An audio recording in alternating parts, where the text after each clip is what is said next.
तो एक्सपेक्टेशन काफी हाई हो गई होगी। I try. मैं प्रार्थना करता हूँ वैष्णव के चरणों में कि आप कृपा करें। So I think we are good to start the meeting. ठीक है, हम लोग मंगलाचरण करते हैं and then we will start. ॐ अज्ञानतिमिरान्धस्य ज्ञानाञ्जनशलाकया चक्षुरुन्मीलितं येन तस्मै श्रीगुरवे नमः। श्रीचैतन्यमनोभीष्टं स्थापितं येन भूतले स्वयं रूपः कदा मह्यं ददाति स्वपदान्तिकम्। वन्दे अहं श्रीगुरौ श्रीयुतपदकमलं श्रीगुरून् वैष्णवांश च श्रीरूपं साग्रजातं सहगण रघुनाथान्वितं तं सजीवं साद्वैतं सावधूतं परिजनसहितं कृष्णचैतन्यदेवं श्रीराधा कृष्णपादान् सहगण ललिता श्रीविशाखान्वितांश च नमो महावदान्याय कृष्णप्रेमप्रदायते कृष्णाय कृष्णचैतन्य नाम्ने गौरत्विषे नमः। हे कृष्ण करुणा सिन्धु दीनबन्धु जगत्पते गोपेश गोपिका कान्त राधा कान्त नमस्तुते। तप्त काञ्चन गौरांगी राधे वृन्दावनेश्वरी वृषभानुसुते देवी प्रणमामि हरिप्रिये। वाञ्छाकल्पतरुभ्यश्च कृपा सिन्धुभ्य एव च पतितानां पावनेभ्यो वैष्णवेभ्यो नमो नमः। नमः ॐ विष्णुपादाय कृष्णप्रेष्ठाय भूतले श्रीमते भक्तिवेदान्त स्वामिनिति नामिने। नमस्ते सरस्वते देवे गौरवाणी प्रचारिणे निर्विशेष शून्यवादी पाश्चात्य देशतारिणे। जय श्री कृष्ण चैतन्य प्रभु नित्यानंद श्री अद्वैत गदाधर श्रीवास आदि गौर भक्त वृंद। हरे कृष्णा कृष्णा कृष्णा हरे हरे हरे राम राम राम हरे हरे। हरे कृष्णा कृष्णा कृष्णा हरे हरे हरे राम राम राम हरे हरे। हरे कृष्णा कृष्णा कृष्णा हरे हरे हरे राम राम राम हरे हरे। आराध्यो भगवान् व्रजेश तनय तद्धाम वृन्दावनम्। रम्या काचिद उपासना व्रजवधूवर्गेण या कल्पिता। श्रीमद्भागवतं प्रमाणममलं प्रेम पुमार्थो महान्। श्रीचैतन्य महाप्रभोर्मतमिदं तत्रादरो न परः। हरे Krishna. So I think my voice is clear. ठीक से सुनाई दे रहा है। तो आप सभी का हार्दिक Yes, स्वागत Prabhu. है। Thank you. आप सभी का हार्दिक स्वागत है आज इस सत्र में। ये अत्यंत पवित्र पुरुषोत्तम मास चल रहा है। तो इस पुरुषोत्तम मास के अंतर्गत ये 3 दिवसीय सत्र है सप्त देवालय संवाद, जिसमें हम एक वर्चुअल ट्रिप करेंगे इन सप्त देवालयों की। हम विशेष रूप से जानने का प्रयास करेंगे कि क्या हमारे ये सप्त देवालय हैं, कौन कौन से हमारे गौड़ीय ठाकुर हैं, किन्होंने उनको प्रकट किया, कैसे प्रकट हुए, भगवान तो अकेले प्रकट हुए तो राधा रानी साथ में कैसे आए उनके, और हमारे कुछ आचार्यों के विषय में जिन्होंने इनको प्रकट किया उनके विषय में भी हम संक्षिप्त में जानने का प्रयास करेंगे। आयुष प्रभु, आप प्लीज स्क्रीन शेयर कर सकते हैं। Should have the right. Okay, तो ठीक है, हम लोग प्रारंभ करते हैं। मूकं करोति वाचालं पंगुं लंघायते गिरिं यत्कृपा त्वमहं वन्दे श्रीगुरु दीनतारिणम्। परमानंद माधवम श्री चैतन्य ईश्वरम। लैंग्वेज सभी को हिंदी ओके है? I mean anyone who do not understand Hindi, they may raise your hand so that we will see what to do. Okay, there is one devotee. Hmm. आप कौन सी language, which language do you understand माता जी? या आपने गलती से hand raise किया था? मे बी मैं आपको अनम्यूट कर रहा हूं, आप एक बार बता दीजिए so that we will see कि ट्रांसलेट करना है या क्या करना। आप अनम्यूट करके एक बार बता सकते हैं। हरे कृष्ण प्रभु जी। नहीं, मैं हिंदी ही समझती हूँ, सॉरी अच्छा, आप गलती से कर समझते दी। हैं, ओके ओके, ठीक है ठीक है। ओके, तो ओके, आई थिंक सभी भक्त हिंदी समझते हैं, सो लेट्स स्टार्ट। तो ये जो आपको स्क्रीन सबको विजिबल है? I can see the screen. तो ये आप स्क्रीन पर देख पा रहे हैं, ये हमारे जो सप्त देवालय हैं, विशेष रूप से जो जिन्हें गौड़ीय सप्त देवालय कहने का अर्थ ही होता है गौड़ीय सप्त देवालय। ये हमें, ये बाय डिफॉल्ट है। तो हम देखते हैं इस कोर्स में हम लोग क्या क्या देखेंगे। तो विशेष रूप से ये हमारे 7 मंदिर है। एटलीस्ट वी शुड नो, कम से कम हमें इतना तो ध्यान होना चाहिए, क्योंकि ये श्रील प्रभुपाद की कृपा से हमें इन सप्त देवालयों के विषय में पता चला। तो एटलीस्ट वी शुड नो कि ये सप्त देवालयों के नाम क्या है और इनके आचार्य कौन कौन है। तो आप स्क्रीन पर देख पा रहे हैं, राधा मदन मोहन जी, राधा गोविंद देव जी, राधा गोपीनाथ जी, राधा दामोदर जी, राधा रमन जी, राधा श्याम सुंदर जी, राधा गोकुलानंद जी, और इन्हीं के साथ में राधा विनोदी लाल जी। ये सप्त देवालय कहे जाते हैं। So we'll go to the next slide.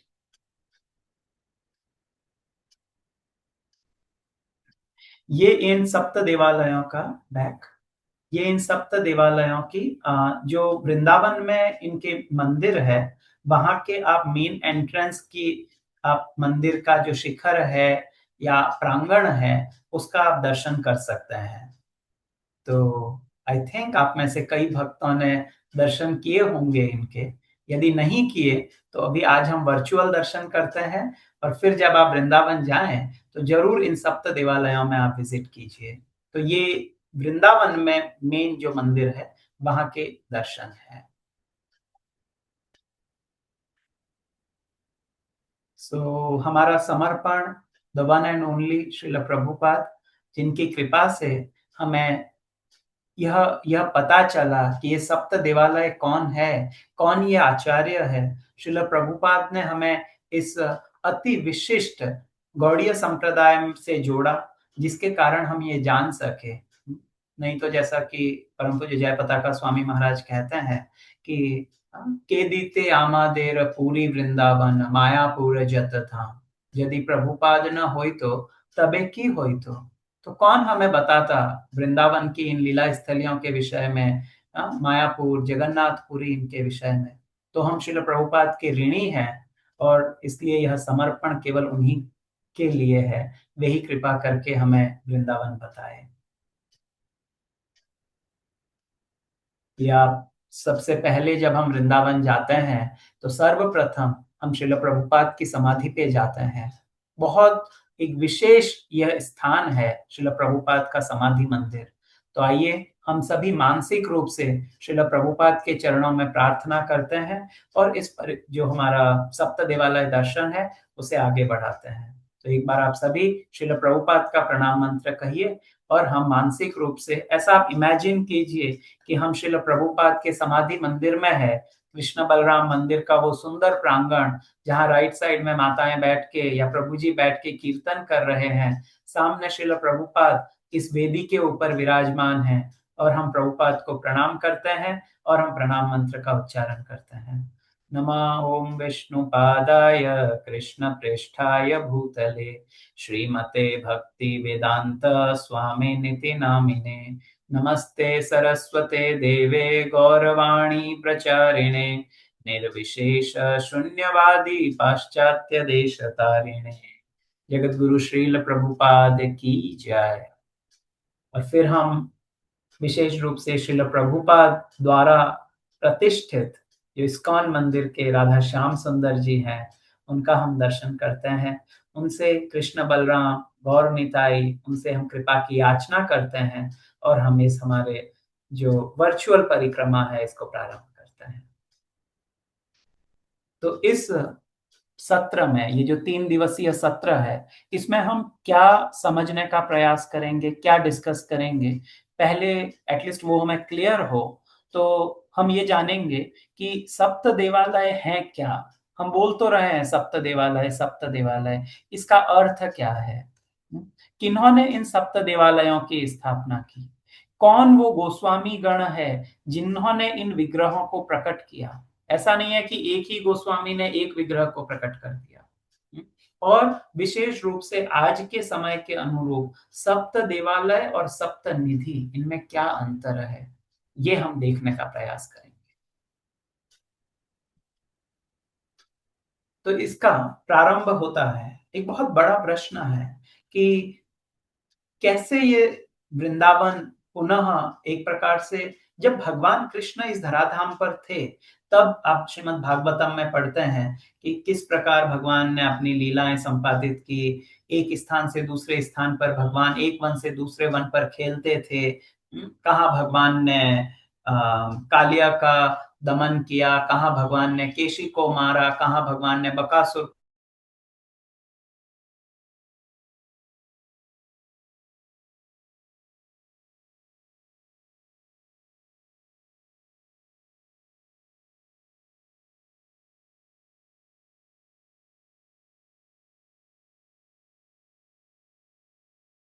कि ये वृंदावन धाम कुछ कुछ अपने आप को इसने छुपा लिया था। ये तो भागवतम के माध्यम से लोगों को पता था कि वृंदावन एक स्थान है, परंतु कहाँ है वृंदावन ये नहीं पता। राधा कुंड श्याम कुंड है, परंतु कौन सा है ये नहीं पता। नंदग्राम है, लेकिन कहाँ है, गोकुल कहाँ है, ये पता नहीं था। तो ये वृंदावन एक प्रकार से लुप्त हो गया था।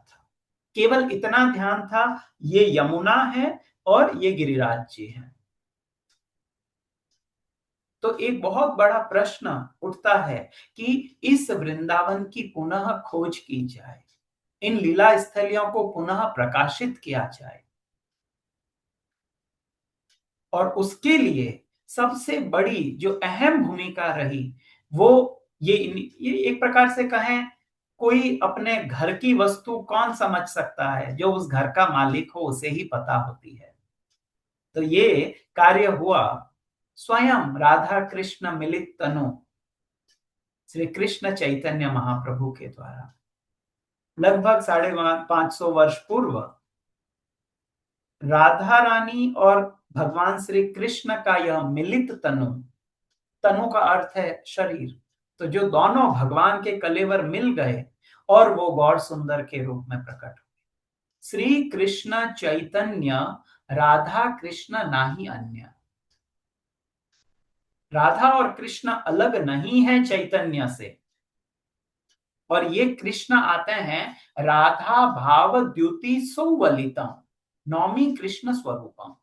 राधा रानी के भाव और अंग कांति को स्वीकार करके स्वयं भगवान कृष्ण आए। ये कोई आचार्य नहीं है, चैतन्य महाप्रभु आचार्य नहीं है, चैतन्य महाप्रभु स्वयं भगवान है। चैतन्य चरितामृत के बिल्कुल प्रारंभ में ही कविराज गोस्वामी चैतन्य महाप्रभु के विषय में कहते हैं, अनअर्पित चरित चिराम करुणया अवतीर्ण कलो समर्पयितुम उन्नत उज्ज्वल रसाम स्वभक्तिम श्रियाम।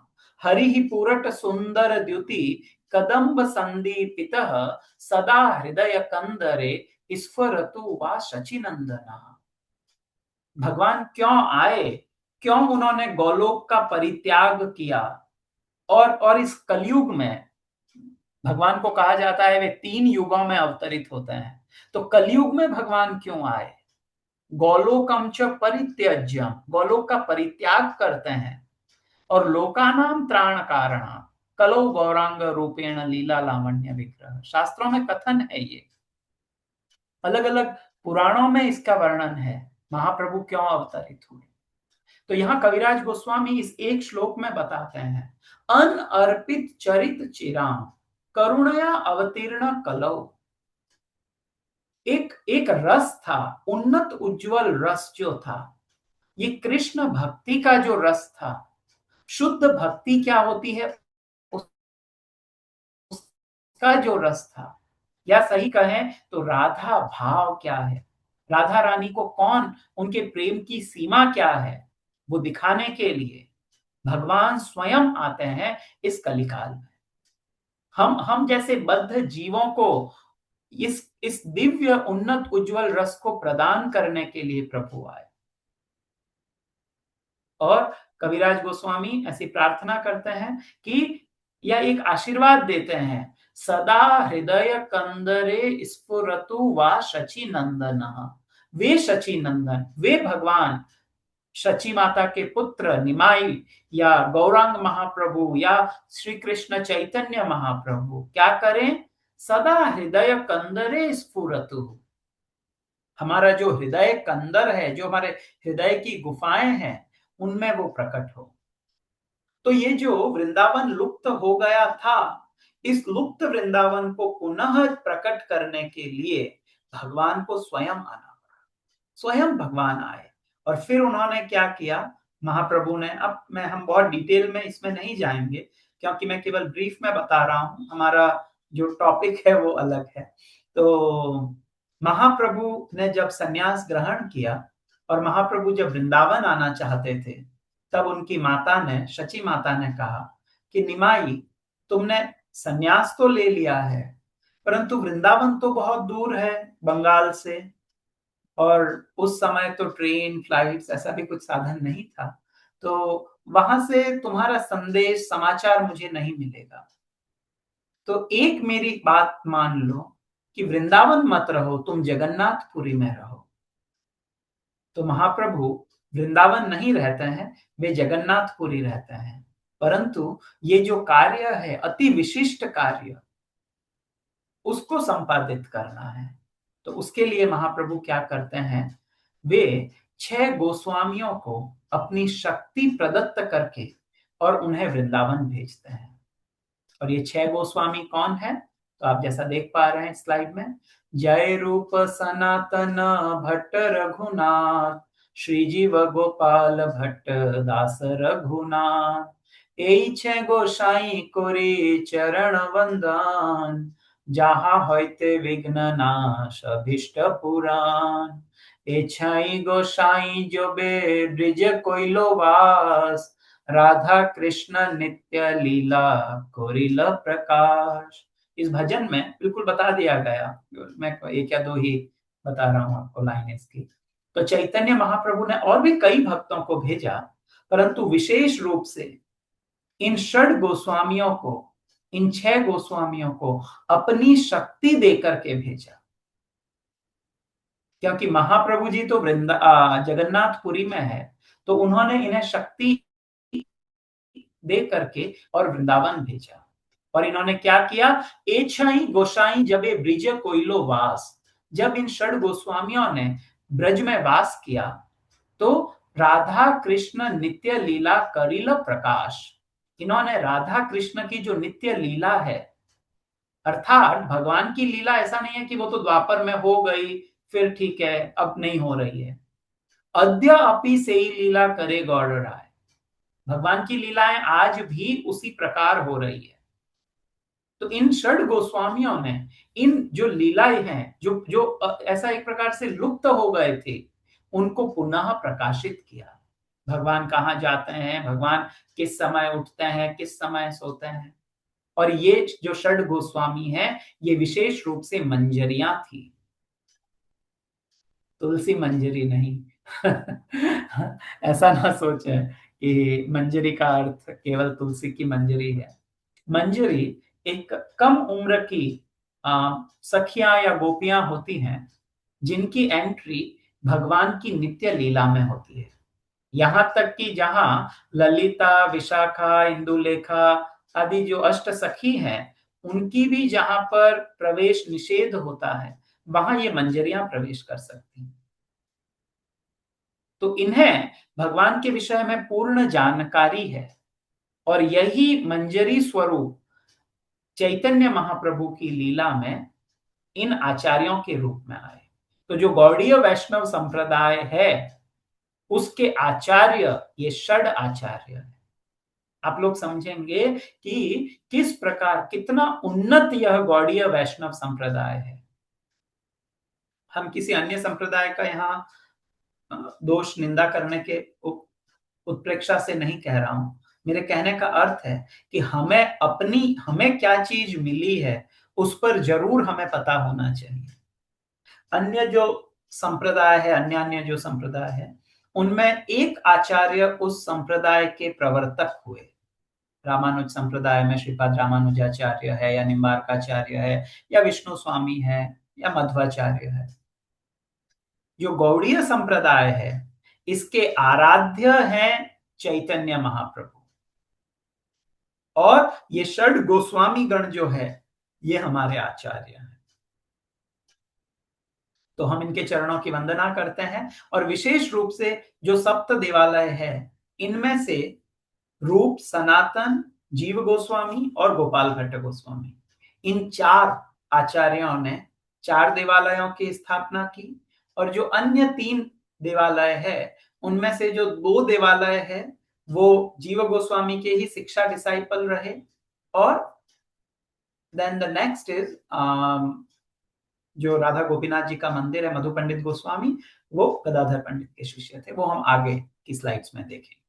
तो हमें अब तक इतना समझ आया कि वृंदावन की पुनर्खोज की गई श्रीमन महाप्रभु जी के द्वारा, और उसमें फिर उन्होंने इन षड गोस्वामियों को, विशेष रूप से इन षड गोस्वामियों को, ऐसा नहीं कि केवल यही आए थे, इनसे पूर्व लोकनाथ गोस्वामी आए, भूगर्भ गोस्वामी आए, आदि गोस्वामी गण भी थे, परंतु विशेष रूप से इन 6 गोस्वामियों को वृंदावन भेजा। Okay, next. तो अब हम चलते हैं, हमारा जो प्रथम मंदिर है। Are you all ready? ये राधा मदन मोहन जी का मंदिर। कविराज गोस्वामी चैतन्य चरितामृत में कहते हैं कि गौड़ीय वैष्णवों के 3 प्रमुख ठाकुर है। 3 प्रमुख ठाकुर है। कोई बता सकते हैं कौन कौन से हैं वे? ये थोड़ा इंटरैक्टिव रहेगा। इट्स नॉट लाइक कि मैं कंटिन्यू बोल रहा हूं और वन वे ट्रैफिक चल रहा है। I think Brajbandhu Prabhu was the first who raised hand. आपको अनम्यूट करना है प्रभु जी। हरे कृष्ण प्रभु जी। तो हरी 3 ठाकुर है, श्री श्री राधा मदन मोहन जी, श्री श्री राधा गोविंद देव जी और श्री श्री राधा गोपीनाथ जी। हरी बोल जय। यस, ये 3 हमारे ठाकुर हैं, गोविंद देव, गोपीनाथ एंड राधा मदन मोहन जी। तो जो प्रारंभ है वह हम करते हैं श्री श्री राधा मदन मोहन लाल से। श्री श्री राधा मदन मोहन की जय। Yes, next. ओके, तो आप सबसे पहले, हम भगवान का दर्शन कर पा रहे हैं। आप सामने सुंदर आपको ठाकुर जी का विग्रह दिख रहा है, और उसके नीचे प्रणाम मंत्र लिखा हुआ है। तो आप सब भी मेरे साथ में भगवान को मानसिक रूप से प्रणाम कीजिए। अभी मदन मोहन जी करौली में विराजमान हैं। आप लोग जो करौली नहीं गए हैं, आप यहीं से दर्शन कर सकते हैं। और आप मेरे साथ साथ प्रणाम मंत्र बोलिए।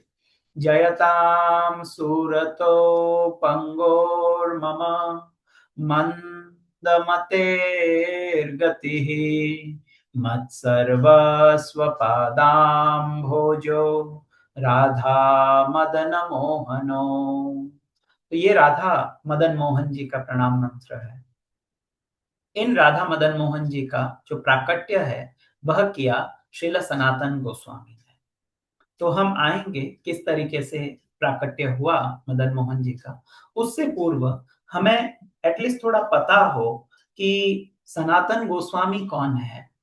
कैसे वे वृंदावन आए, कैसे उन्होंने मदन मोहन जी को प्रकट किया। तो वैसे हमारी प्रातः काल में गौड़ीय वैष्णव आचार्यों का गुणगान, यह एक सीरीज चल रही है। आप लोग जूम पे भी ज्वाइन कर सकते हैं प्रातःकालीन सत्र में, जिसमें अलग अलग दिवस पे अलग अलग आचार्यों का गुणगान होता है। तो आज हम थोड़ा सनातन गोस्वामी के विषय में श्रवण करेंगे और फिर हम मदन मोहन जी कैसे प्रकट हुए, क्योंकि ये दोनों, ऐसा कहा जाता है कि भगवान की कथा जो है वो भक्त के बिना अधूरी है और भक्त की कथा भगवान के बिना अधूरी है, या ऐसा कहें तो वो पूर्ण हो ही नहीं सकती। अगर आपको पूरा उसका एंगल बताना है तो जहां भक्त है वहां भगवान है, और जहां भगवान है वहां भक्त है। तो सनातन गोस्वामी कौन है, सबसे पहले तो ये प्रश्न उठता है। तो एक बड़ा सुंदर ग्रंथ है गौर गणोदेश दीपिका, कवि कर्णपुर द्वारा विरचित यह ग्रंथ है। उस गौर गणोदेश दीपिका में कवि कर्णपुर लिखते हैं, या रूप मंजरी प्रेष्ठा पुरा सिदरति मंजरी सोच्यते नाम भेदेन लवंग मंजरी बुधे। जो रूप मंजरी की सहायक है, कौन? रति मंजरी। यह रति मंजरी सोच्यते नाम भेदेन लवंग मंजरी ही बुधे है। यह रति मंजरी अपने नाम भेद के कारण लवंग मंजरी के नाम से भी जानी जाती है, और यही जो लवंग मंजरी है वे गौर लीला में सनातन गोस्वामी के रूप में प्रकट होते हैं। ऐसा गौर गणोदेश दीपिका में कवि कर्णपुर लिखते हैं। और केवल एक ही नहीं, इनमें एक और आवेश है। यह रति मंजरी या लवंग मंजरी, दोनों ही नाम आप बोल सकते हैं, ये तो है ही। साथ ही साथ कवि कर्णपुर कहते हैं कि सनातन गोस्वामी में जो ब्रह्मा जी के चतुष कुमार है, सनक, सनातन, सनंदन और सनत कुमार, इन चार में से जो सनातन कुमार है उनका भी आवेश है। तो ये दोनों का आवेश इन सनातन गोस्वामी पाद में है। इनका जन्म वैसे एग्जैक्ट हम नहीं, बट लगभग उसके आसपास 1488 ईस्वी में हुआ। और ज्येष्ठ मास में, ये अभी जो मास चल रहा है, वैसे अभी अधिक मास है, बट ये अधिक मास ज्येष्ठ मास में आया है, तो हम कह सकते हैं ज्येष्ठ मास में चंद्रद्वीप नामक स्थान है, वहां पर हुआ। ये लगभग 27 वर्ष तक अपने घर में रहे, गृह में इनकी स्थिति रही। वो क्या एक बड़ी ऊंची पोस्ट पर वो थे, और कैसे फिर उन्होंने गृह त्याग किया वो हम देखेंगे। और उसके पश्चात ये वृंदावन आ जाते हैं, और लगभग 43 वर्षों तक इन्होंने ब्रजवास किया, ये ब्रज में रहे। और इस प्रकार 70 वर्ष की जो उनकी आयु थी, उसमें से 43 वर्ष वृंदावन वास और 27 वर्ष गृह में रहे वे। और फिर फाइनली 1581 में ये भगवान की नित्य लीला में प्रवेश किए गोवर्धन में। वृंदावन में अभी भी इनकी समाधि मंदिर है, आप इसका दर्शन भी कर पा रहे हैं फोटो में। सामने जो माला चढ़ा हुआ सेंटर में जो फोटो है बॉटम में, वे मदन मोहन जी का, मदन मोहन जी मंदिर में जो सनातन गोस्वामी का समाधि है, वहां का ये आपको दर्शन हो रहा है। तो ये तीन भाई विशेष रूप से बताए जाते हैं, रूप गोस्वामी, सनातन गोस्वामी, और एक इनके भाई थे अनुपम। इनका जो जन्म का नाम है वो इनके माता पिता ने, सनातन का नाम रखा था अमर, रूप गोस्वामी का क्या नाम था? You can type it may be. Yes, Madhulila Mata ji को अनम्यूट करते हैं। यस, संतोष। संतोष, हरि बोल जय। तो आप सभी सब कुछ जानते हैं, आई थिंक मैं केवल उसे आपका वो रिफ्रेशिंग चल रहा है, रिवीजन हो रहा है। ओके, तो यस, उनका नाम था संतोष। तो उनके माता पिता ने यह नाम दिए थे। और फिर ये जो सनातन गोस्वामी थे, इनकी भागवत में बड़ी रुचि थी। एक भक्ति रत्नाकर ग्रंथ है नरहरि चक्रवर्ती ठाकुर का, उसमें वे लिखते हैं, श्री सनातनेर अति अद्भुत चरित श्रीमद भागवते जार अतिशय प्रीत श्रीमद भागवत अर्थ एछे आस्वादिले, ताहा श्री वैष्णव तोषणी ते प्रकाशिले। भक्ति रत्नाकर में लिखते हैं कि इन सनातन गोस्वामी की जो भागवत है उसमें अतिशय प्रीत थी। और उन्होंने कैसे भागवत को पढ़ा, तो क्या कहते हैं, श्रीमद भागवत अर्थ एछे आस्वादिले, इस प्रकार उन्होंने उसका आस्वादन किया।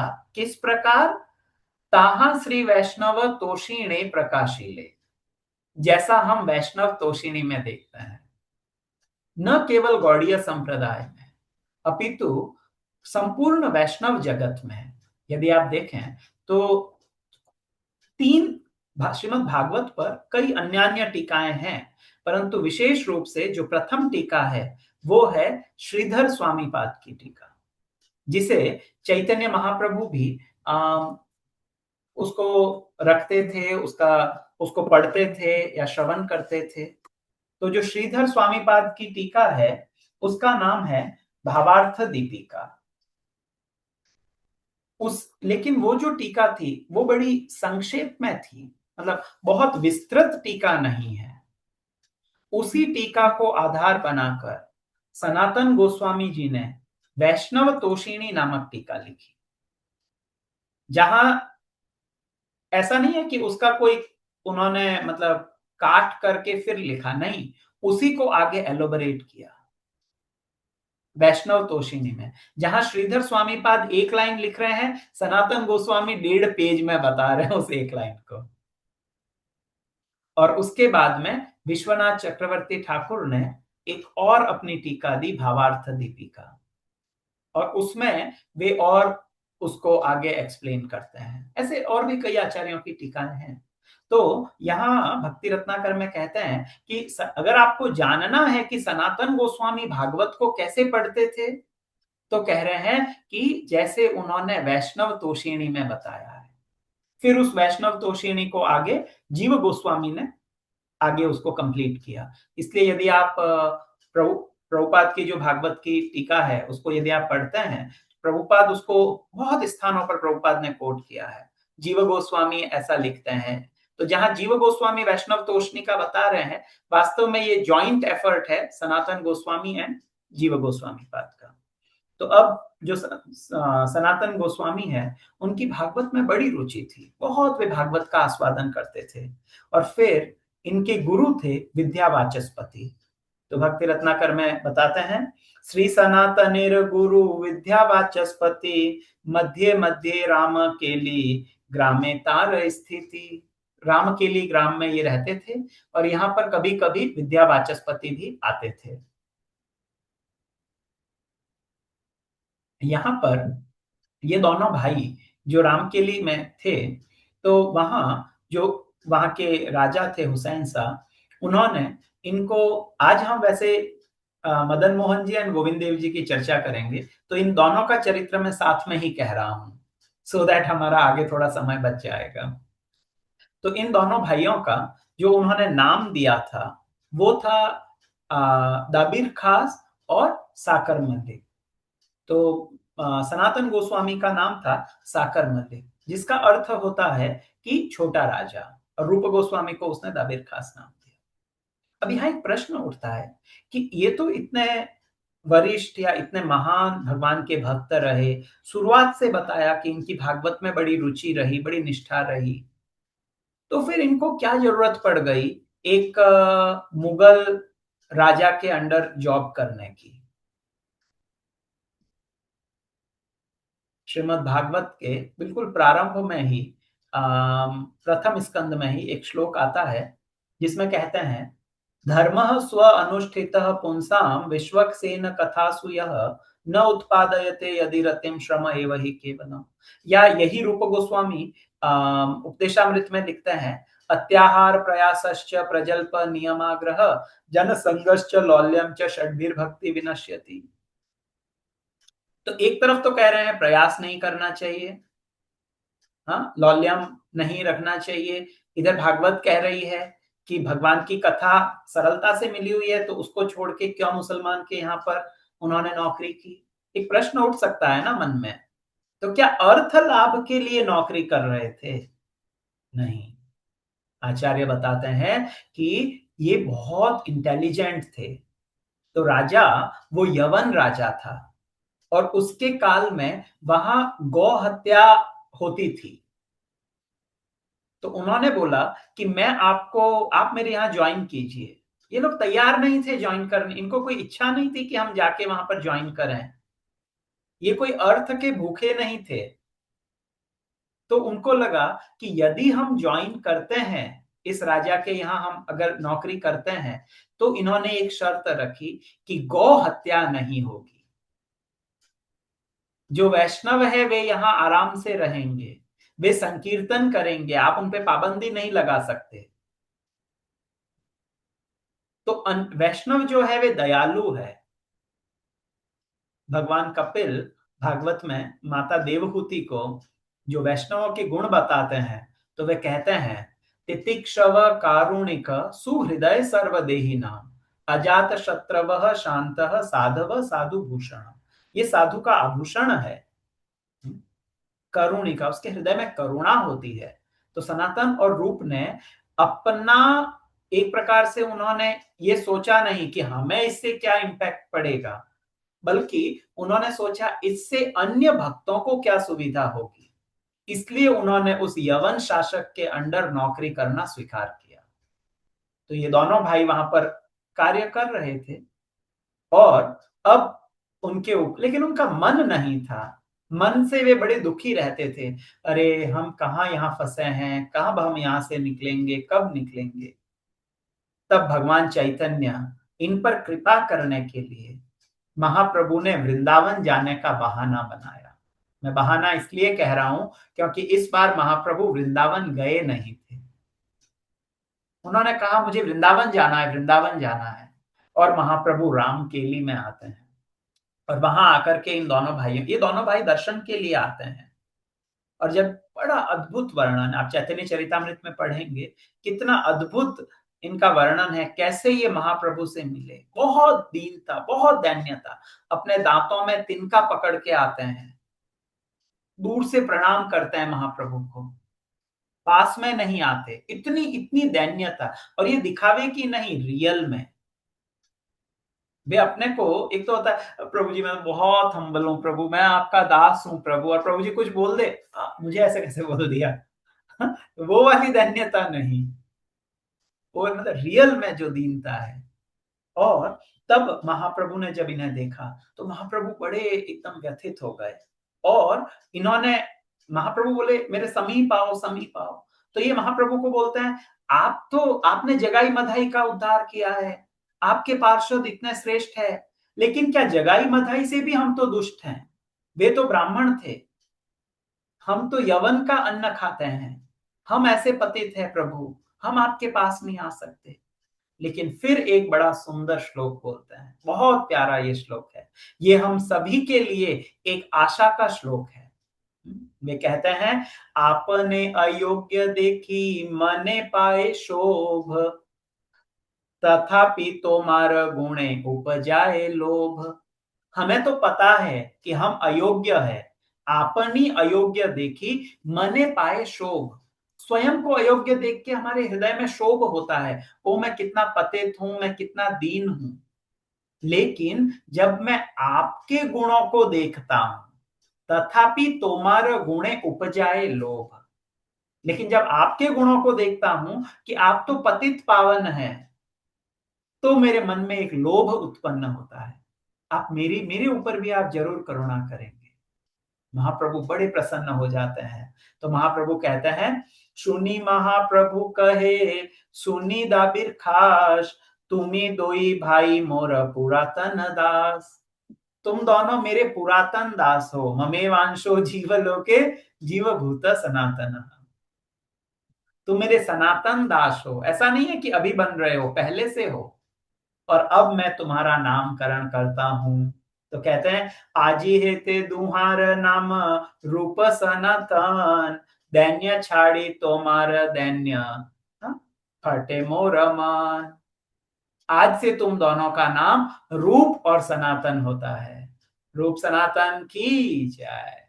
और अब इस दीनता को छोड़ो, तुम्हारी ये दीनता देख के मेरा हृदय फट रहा है।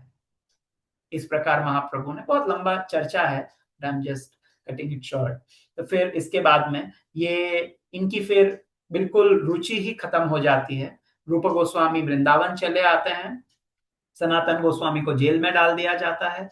फिर वे वहां से कैसे कुछ करके अपनी व्यवस्था, वहां से वे निकलते हैं और फाइनली वे ब्रज में आते हैं। उससे पूर्व वे महाप्रभु से मिलते हैं, जहां महाप्रभु काशी में उनको यवन वेश का त्याग करवाते हैं और सनातन शिक्षा नाम से इनको शिक्षा दी जाती है। क्या इनका संवाद हुआ महाप्रभु से? बड़ा सुंदर प्रश्न पूछते हैं सनातन गोस्वामी, मैं कौन हूं, के आमी, और मुझे ये जो त्रय ताप है वो क्यों मिल रहे हैं, आदि आदि बड़ी सुंदर इनकी शिक्षा है। यदि आप पढ़ना चाहें तो चैतन्य चरितामृत के मध्य लीला के जो अध्याय संख्या 20, 21, 22, 23, इन अध्यायों में आप पढ़ सकते हैं सनातन गोस्वामी को क्या शिक्षा दी। अब सनातन गोस्वामी वहां से आते हैं वृंदावन, इनका वृंदावन आगमन होता है।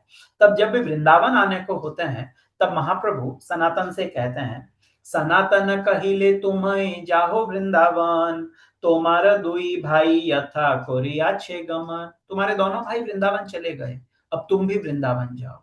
और तुम्हारा कार्य क्या होगा? तो बोले, कथा करंगिया मोर कंगाल भक्त गण, वृंदावन आइले तांदेर कोरिह पालन। महाप्रभुर भक्त वैराग्य प्रधान।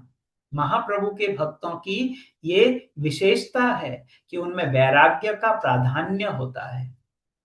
तो महाप्रभु कह रहे हैं कि वृंदावन में जो मेरे भक्त आते हैं ना, वे कंगाल है, कुछ है नहीं उनके पास। तो तुम उनका पालन करना, उनको सही शिक्षा देना, उनके रहने की व्यवस्था, प्रसाद की व्यवस्था, ये सब तुम करना। अब वृंदावन जब आते हैं तो लिखते हैं, महाविरक्त सनातन भ्रमेन वने वने, प्रति वृक्षे प्रतिकूले रहे रात्रि दिने। अब सनातन गोस्वामी वृंदावन आते हैं और वहां एक दिन एक वृक्ष के नीचे रहते हैं। आप इनका वैराग्य देखिए, एक स्थान पे भी नहीं, इसलिए आपको कई स्थानों पे इनकी भजन कुटीर मिलती है, और वो तो केवल कुछ है, इसके अलावा बहुत भजन कुटीर हो सकती हैं इनकी, आचार्यों की। और फिर महाप्रभु ने इन्हें आधी आधी घंटा ही बचा है और अभी हम मदन मोहन जी के प्राकट्य तक ही नहीं पहुंचे। तो महाप्रभु ने इनको 4 मुख्य आदेश दिए।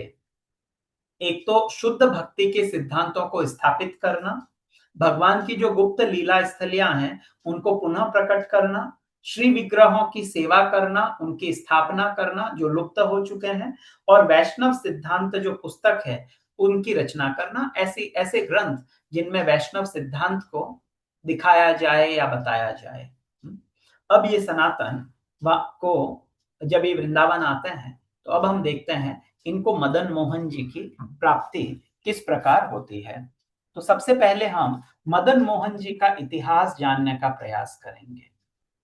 ये अलग अलग इसके विषय में चलता है। कोई कहते हैं कि मदन मोहन जी को वज्रनाभ जी ने बनाया, उनका विग्रह, परंतु यदि हम आचार्यों के अनुसार देखें, और विशेष रूप से चैतन्य चंद्रोदय नाटक में ऐसा लिखा हुआ है कि जो मदन मोहन जी का विग्रह है ये सतयुग से है।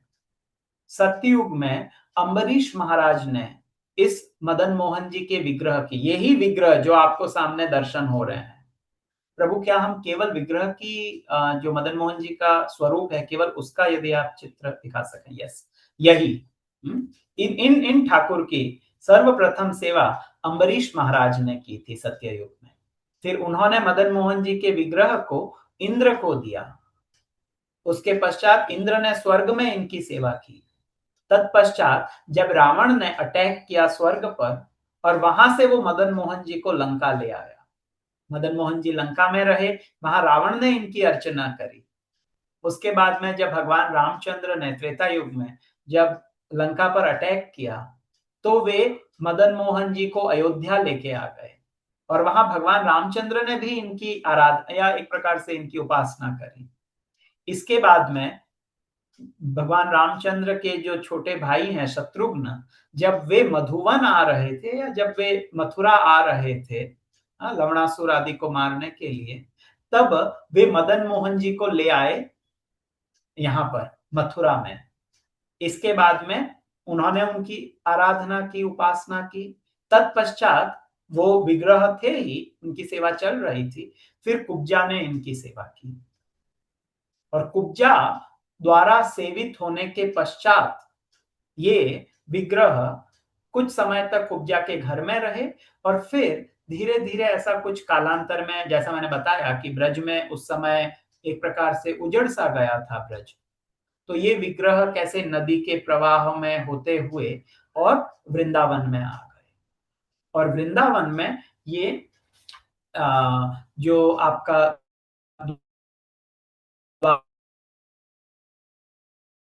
द्वादश आदित्य टीला है वहां ये ठाकुर जी कहीं रेत में आ गए। अब अद्वैत आचार्य वृंदावन आते हैं। तो जब अद्वैत आचार्य वृंदावन आए तो उन्होंने इन विग्रह को प्रकट किया। जब वे, अगर आप मदन मोहन जी मंदिर से थोड़ा सा आगे बढ़ते हैं, एक तो परिक्रमा की तरफ गेट खुलता है और एक गेट दूसरी ओर खुलता है मदन मोहन जी का। जब आप सनातन गोस्वामी की समाधि के लिए सीढ़ियों से नीचे उतर के राइट लेते हैं तो सनातन गोस्वामी की समाधि के लिए जाया जाता है, और सीढ़ियों से नीचे उतर के राइट ना लेके आप लेफ्ट लीजिए। थोड़ा सा नीचे उतरेंगे जब आप इस टीले से तो एक डेड एंड आएगा, वहां से आप लेफ्ट लेंगे तो परिक्रमा मार्ग आ जाएगा, राइट लीजिए।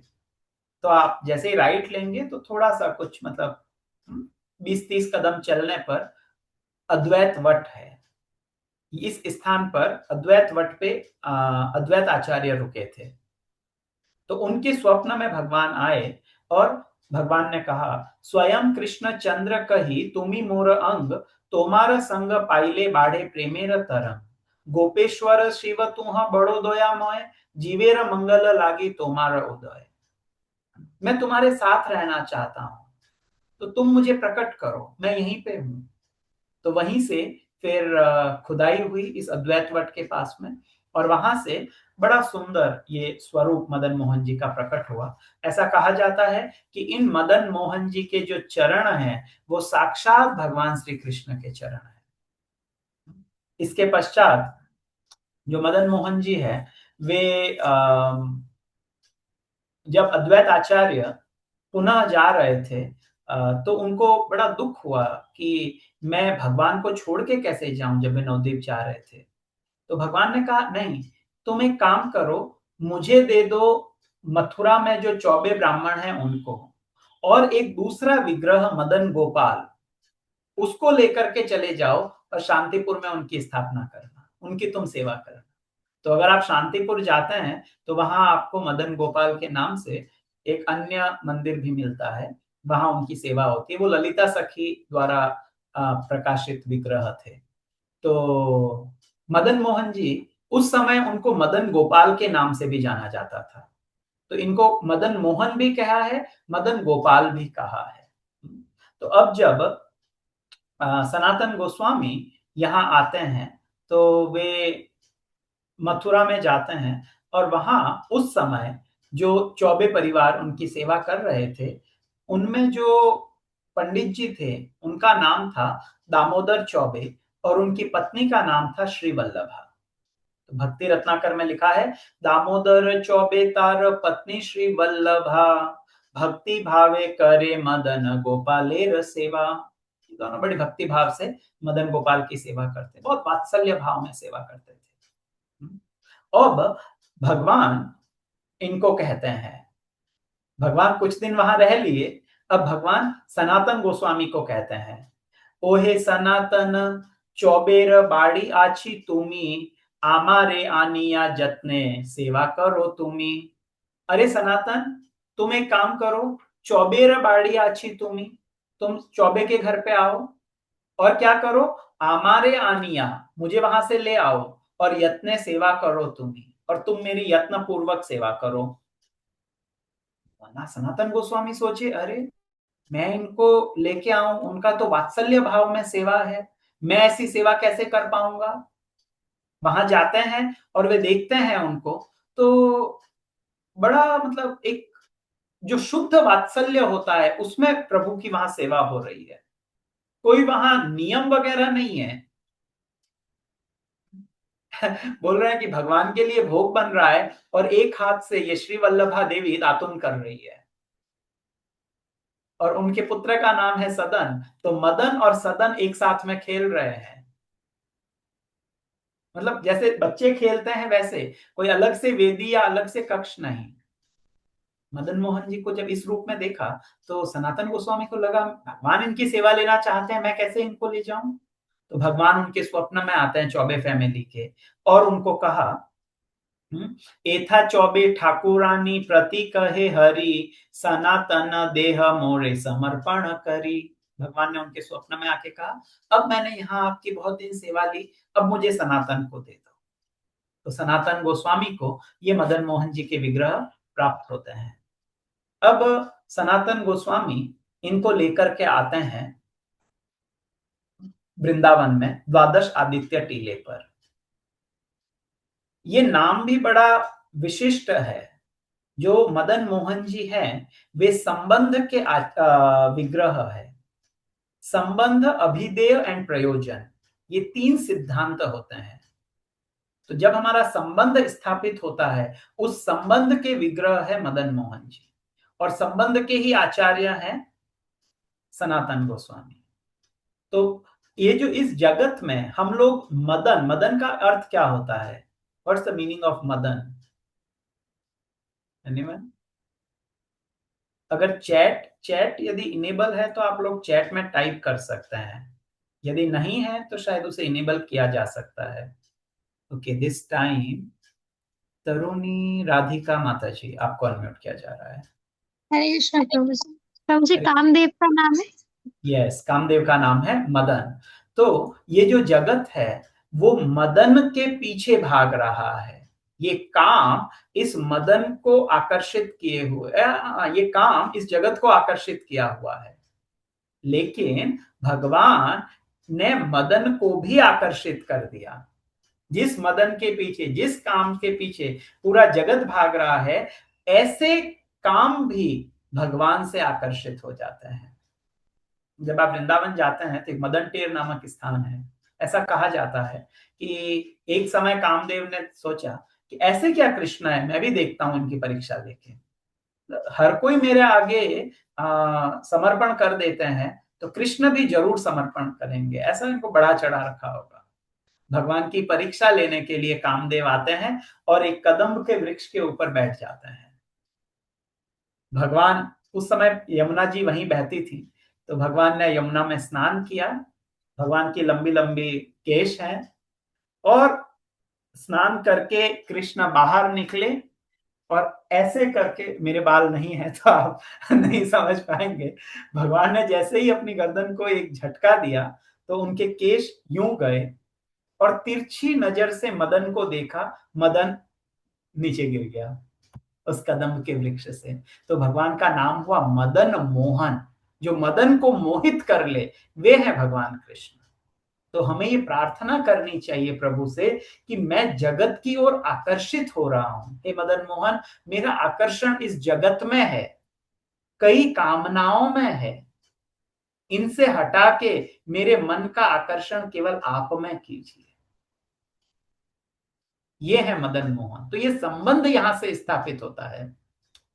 तो इनको लेके आए और द्वादश आदित्य टीले के ऊपर इनकी स्थापना करी। स्थापना तो क्या की, एक छोटी सी कुटिया बना दी, उसमें बिठा दिया। अब हमेशा कहीं भिक्षा मांगने जाते, थोड़ा सा आटा लेके आते, उस आटे की बाटी बनाते और उनको भोग लगा देते। इस तरीके से क्रम चल रहा था। अब वो बिना नमक की बाटी खाते खाते, मदन मोहन जी कहाँ तो 56 भोग खाने वाले ठाकुर, और कहाँ उनको बेचारों को सूखी बाटियां मिल रही है। तो मदन मोहन जी सनातन से कहते हैं, मदन मोहन कहे लवण विहने, खाई ते ना पारी रुचे वदने। अरे सनातन, ये बिना लवण की बाटियां नहीं खाई जाती है, और जैसे थे सामने आती है तो गले से नीचे ही नहीं जाती वो।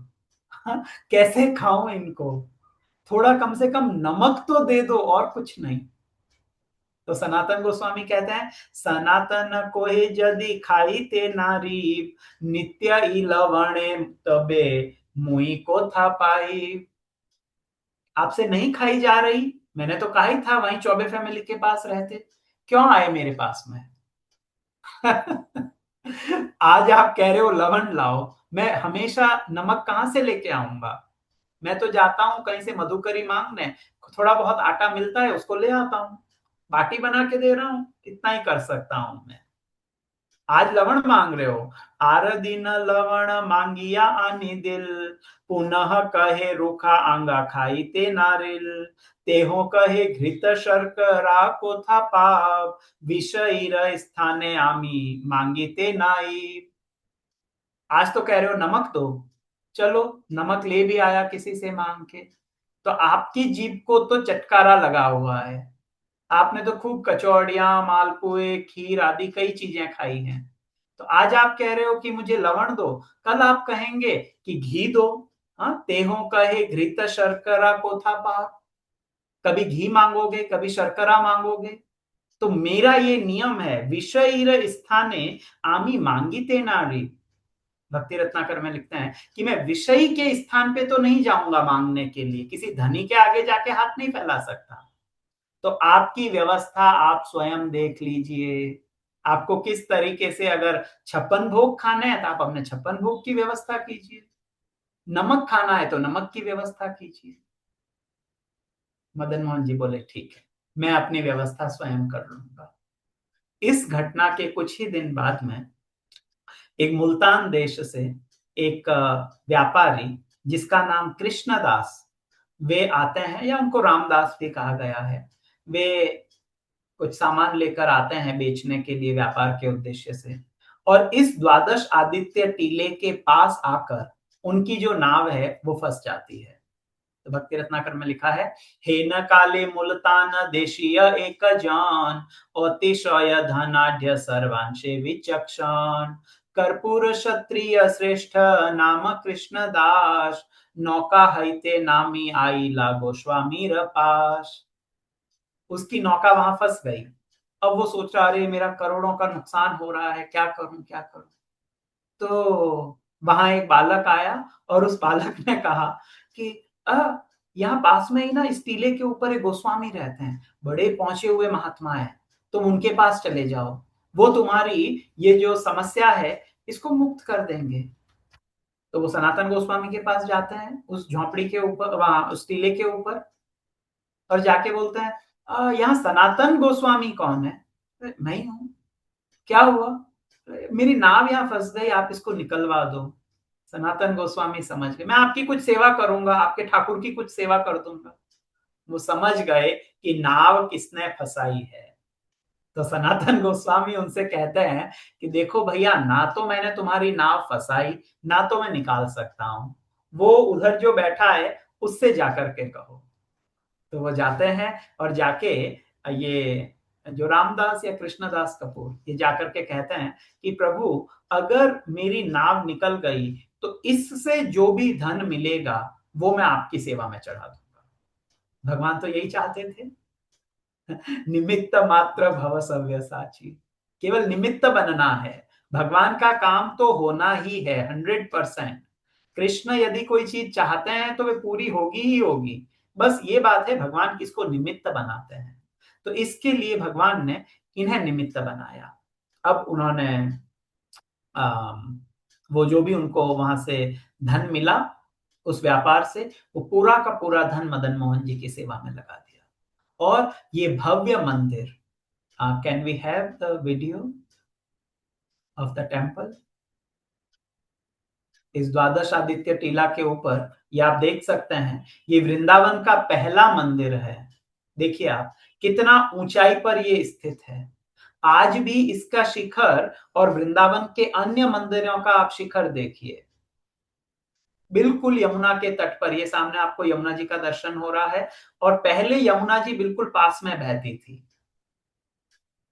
ये द्वादश आदित्य टीला, इसके ऊपर उन्होंने ये मंदिर की स्थापना की। 1580 ईस्वी में मदन मोहन जी के मंदिर की स्थापना की गई। अब मदन मोहन जी तो प्रकट हो गए थे, लेकिन साथ में राधा रानी नहीं थी। तो क्या किया जाए? तो प्रताप रुद्र के जो पुत्र है, महाराजा प्रताप रुद्र के पुत्र, जिनका नाम पुरुषोत्तम जाना है, उन पुरुषोत्तम जाना को वहां उड़ीसा में समाचार मिलता है कि गोविंद देव जी और मदन मोहन जी के विग्रह प्रकट हुए हैं वृंदावन में। तो वे दो राधा रानी बना के भेजते हैं, एक गोविंद देव जी के लिए और एक मदन मोहन जी के लिए। प्रभु आप वो इमेज दिखाइए जिसमें मदन मोहन जी की अकेलों की तस्वीर है। तो यस, ये जो दो राधा रानी, ये दो जो आप देख रहे हैं, ये दो राधा रानी समझकर इन दो मूर्तियों को या विग्रहों को बनाकर वहां से भेजा जाता है। तो मदन मोहन जी पुजारी के स्वप्न में आते हैं। जब ये थोड़े नजदीक आए वृंदावन के, तो उनके स्वप्न में आते हैं और कहते हैं, वृंदावन निकट आइला कथो दिने, सुनी सबे परमानंदित वृंदावने। वृंदावन के सब लोग बड़े प्रसन्न हो गए, ओ राधा रानी आ रही है, अब हम राधा रानी के साथ ठाकुर जी की सेवा करेंगे। और मदन मोहन और गोविंद देव दोनों के लिए राधा रानी आ रही है। लेकिन मदन मोहन जी बोले, सेवा अधिकारी प्रति मदन मोहने, स्वप्ने छे ले भंगी ते कहे हर्ष मने, पाठाइला दुई मूर्ति श्री राधिका भाणे, राधिका ललिता दोहे इहा नाही जाने। वहां से पुरुषोत्तम जाना ने दो मूर्तियां भेजी हैं, ये सोचकर कि ये दोनों राधा रानी हैं, परंतु वो ये नहीं जानता कि इनमें से एक तो है राधा रानी और दूसरी है ललिता सखी। तो तुम क्या करो, तुम जाओ, आगु सरी शीघ्र तुम्ही दोहारे आना ही, छोट श्री राधिका मोरवा में तेरा खही। तुम जाओ और उन दोनों मूर्तियों को मेरे पास लेके आओ। ये गोविंद देव की राधा रानी नहीं है, ये मेरी राधा रानी है। तो क्या पता चलेगा उसमें राधा रानी कौन सी है? आप देखिए इसको, अगर जूम इन हो सके तो थोड़ा सा ये इमेज आप लोग दर्शन कर सकते हैं। आप क्या कह रहे हैं, छोट श्री राधिका मोर वामे ते राखील, बड़ ललिताय राखो आमार दक्षिणे, यहाँ सुनी अधिकारी चले से क्षणे। आप देखिए भगवान के वाम भाग में आपको जो राधा रानी का दर्शन हो रहा है, वे छोटे हैं कद में। आप can you see Radhika and Lalita? तो भगवान क्या कह रहे हैं कि जो छोटी वाली है मूर्ति या जो छोटा स्वरूप है, वो राधा रानी का स्वरूप है, उनको मेरे वाम भाग में स्थापित करो, और जो बड़े हैं वो ललिता सखी है, उनको मेरे दक्षिण भाग में स्थापित करो। तो जो दो मूर्तियां आई थी, एक राधा रानी गोविंद देव जी की, एक मदन मोहन जी की, ऐसा नहीं हुआ, और वे दोनों ही मदन मोहन जी के पास आ गई, और तब से अब तक ये दोनों मदन मोहन जी के साथ में इनकी सेवा हो रही है। इसके पश्चात समय आया जब मुगल बादशाह औरंगजेब के समय मंदिरों को नुकसान पहुंचाया जाने लगा, विग्रहों को एक प्रकार से क्षति पहुंचाई जाने लगी। तब ऐसा निर्णय हुआ, ओके एक और सॉरी मैं भूल गया, यहाँ पर एक दो लीला और हुई है मदन मोहन जी की। एक सनातन गोस्वामी के शिष्य थे सूरदास मदन मोहन, इन्होंने ये सांडीले एक स्थान है वहां पर थे, और वहां का गुड़ इन्होंने देखा कि गुड़ बड़ा रसीला है, बहुत अच्छा स्वादिष्ट गुड़ है उस स्थान का। तो वो बड़ा दूर था वृंदावन से, इनके मन में आया कि ये गुड़ मैं मदन मोहन जी के लिए भेजूं। तो इन्होंने कहीं बड़े बैलगाड़ी के छकड़े मंगाए, उनमें वो गुड़ लादा और मदन मोहन जी के लिए आया। अब जब वो गुड़ वृंदावन पहुंचा तो मध्य रात्रि हो गई थी। अब भगवान का तो शयन हो चुका है, अब तो जो गुड़ आएगा वो अगले दिन राजभोग में या कम से कम मंगला में भोग लगेगा। लेकिन मदन मोहन जी तो बिल्कुल उस गुड़ का वेट कर रहे थे। अब देखिए, चीज बड़ी हो या छोटी हो, भगवान सा भावग्राही जनार्दन, ही इज नॉट पदार्थ ग्राही। किस भाव से उस भक्त ने वहां से भेजा है, तो मदन मोहन जी प्रतीक्षा कर रहे हैं, आज वो गुड़ आएगा, आज वो गुड़ आएगा। अरे शयन होने का समय हो गया, अभी तो गुड़ नहीं आया। पुजारी तो शयन का, पुजारी को क्या पता गुड़ आने वाला है, वो तो अपना शयन करा के प्रभु को सोने चला गया। अब रात में आया गुड़, मदन मोहन जी की आंखों में नींद नहीं। अरे गुड़ आना है, गुड़ आना है। अब जैसे ही गुड़ आया, तो अब तो सुबह तक का वेट किससे हो। एक छोटा अगर बच्चा होता है, उसको आप टॉय ला के दिए, सुबह तक वेट करना फिर देंगे, वो उसी समय उसको चाहेगा। तो भगवान, हाँ, अहम भक्त पराधीनो, भक्त के अधीन हो जाते हैं। तो भगवान यहाँ एक लीला करते हैं और जाके पुजारी को कहते हैं, मेरे भक्त ने गुड़ भेजा है, उठो उठो। बोले प्रभु आपको शयन करा रखा है, सुबह खा लेना। नहीं, अभी खाना है। उस गुड़ के मालपुए बनाओ और मुझे भोग लगाओ। तो रात्रि में मदन मोहन जी के लिए मालपुए बने, मदन मोहन जी ने पाया, स्वयं भोग लिया, और एक उसका जो महाप्रसाद था वो इन सूरदास मदन मोहन जी के लिए भेजा गया उस ग्राम में, कि भगवान ने रात में आपके ये गुलगुले या जो भी मालपुए खाए हैं। इसके पश्चात मदन मोहन जी जयपुर आते हैं, और जयपुर में कुछ समय इनका एक मंदिर बनाया जाता है। यदि आप कभी जयपुर दर्शन के लिए जाएं, तो जो चौड़ा रास्ता है जहां पर राधा दामोदर जी का मंदिर है, आप राधा दामोदर जी के मंदिर से अजमेरी गेट की तरफ जाइए, तब आपके लेफ्ट हैंड साइड में एक बड़ा मंदिर दिखता है पुराना, मदन गोपाल जी का मंदिर। ये उसका नाम है, मदन गोपाल जी का मंदिर। ये एकमात्र ऐसा मंदिर है हमारा जहां पर जो शिखर पर्यंत है गौड़ीय मंदिर। बाकी गोविंद देव जी में शिखर नहीं है गोविंद देव जी में शिखर। आप लोगों ने दर्शन किया जयपुर? अगर आप जाएंगे तो देखिएगा, वहां ऊपर जो शिखर मतलब जो डोम है वो नहीं है। ना मदन मोहन जी का, सॉरी, ना गोपीनाथ जी का है, ना राधा दामोदर जी में है, किसी के भी नहीं है। केवल मदन मोहन जी के इसके ऊपर शिखर था। तो वहां पर भगवान कुछ समय रहे। तीन लीलाएं बताई जाती है कैसे भगवान जयपुर से करौली गए। तो एक लीला है कि, सॉरी, घड़ी मेरे इसके अनुरूप नहीं चल रही है, और मैं बहुत ज्यादा कट शॉर्ट नहीं करना चाहता हूं कि मतलब हम बिल्कुल भाग के बस पूरा कर दिया, एक नाम हो जाए।